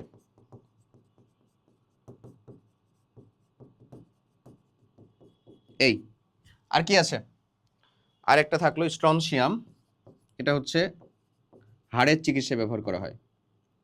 স্ট্রনশিয়ামটার ভর কত একটু দেখে নিও, হাড়ের চিকিৎসায় ব্যবহার করা হয়।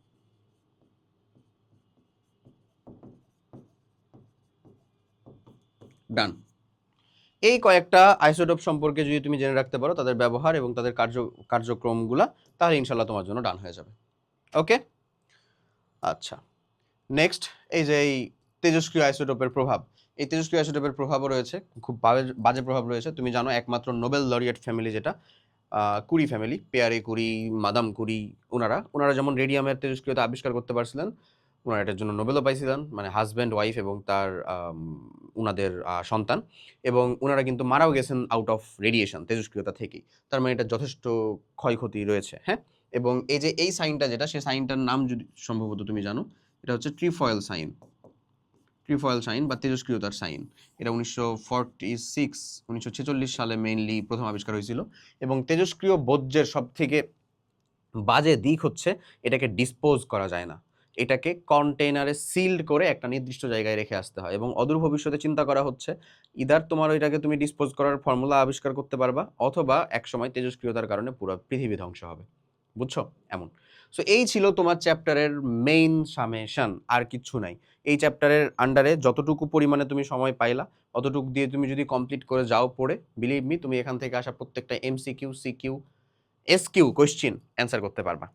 তো সবাইকে অনেক অনেক ধন্যবাদ শেষ পর্যন্ত কমপ্লিট করার জন্য। Thank you, thanks a lot, thank you. আশা করি বুঝছো যা যা পড়লা, এবং এই সিরিজগুলা সম্পূর্ণটাই তোমার উপকারের জন্য, সম্পূর্ণরূপে ফ্রি আকারেই থাকবে তোমার সাথে। এবং এই পুরো রসায়নের পুরো একাডেমিক পার্টটা চেষ্টা করা হবে একটা করে ক্লাসেই যেন তোমার মার্ক পাওয়ার মতো, আমি আবারও বলি মার্ক পাওয়ার মতো, মার্ক পাওয়া গ্যারান্টেড তুমি যদি ক্লাসটা কমপ্লিট করে থাকো। বুঝছো? মার্ক পাওয়া গ্যারান্টেড, এখানে কোনো আসলে নাই, কোনো সন্দেহ নাই। তোমাকে এরপরে যে কাজটা করতে হবে প্রচুর পরিমাণে প্র্যাকটিস, তুমি কোশ্চেন প্র্যাকটিস করো। এই একটা জিনিসই আমি করাতে গেলে অবশ্যই বেশি সময় যাবে, তুমি এটা প্র্যাকটিস করো, ইনশাল্লাহ তোমার এখানে আটকানোর আর কিছু নাই। সবাই অনেক অনেক ভালো থাকো। এই ফুল সিরিজের জন্য জাস্ট একটা জিনিসই চাইবো, ভাইয়ের জন্য দোয়া করো, ঠিক আছে? তাহলে হবে। এবং তুমি তোমার যেই নিয়ত নিয়ে আসলে এই ক্লাসগুলো দেখতেছো, সেই নিয়তটা হাসিল করতে পারো, এতটুকুই দোয়া করি। সবাই ভালো থাকো। আল্লাহ হাফেজ, আসসালামু আলাইকুম।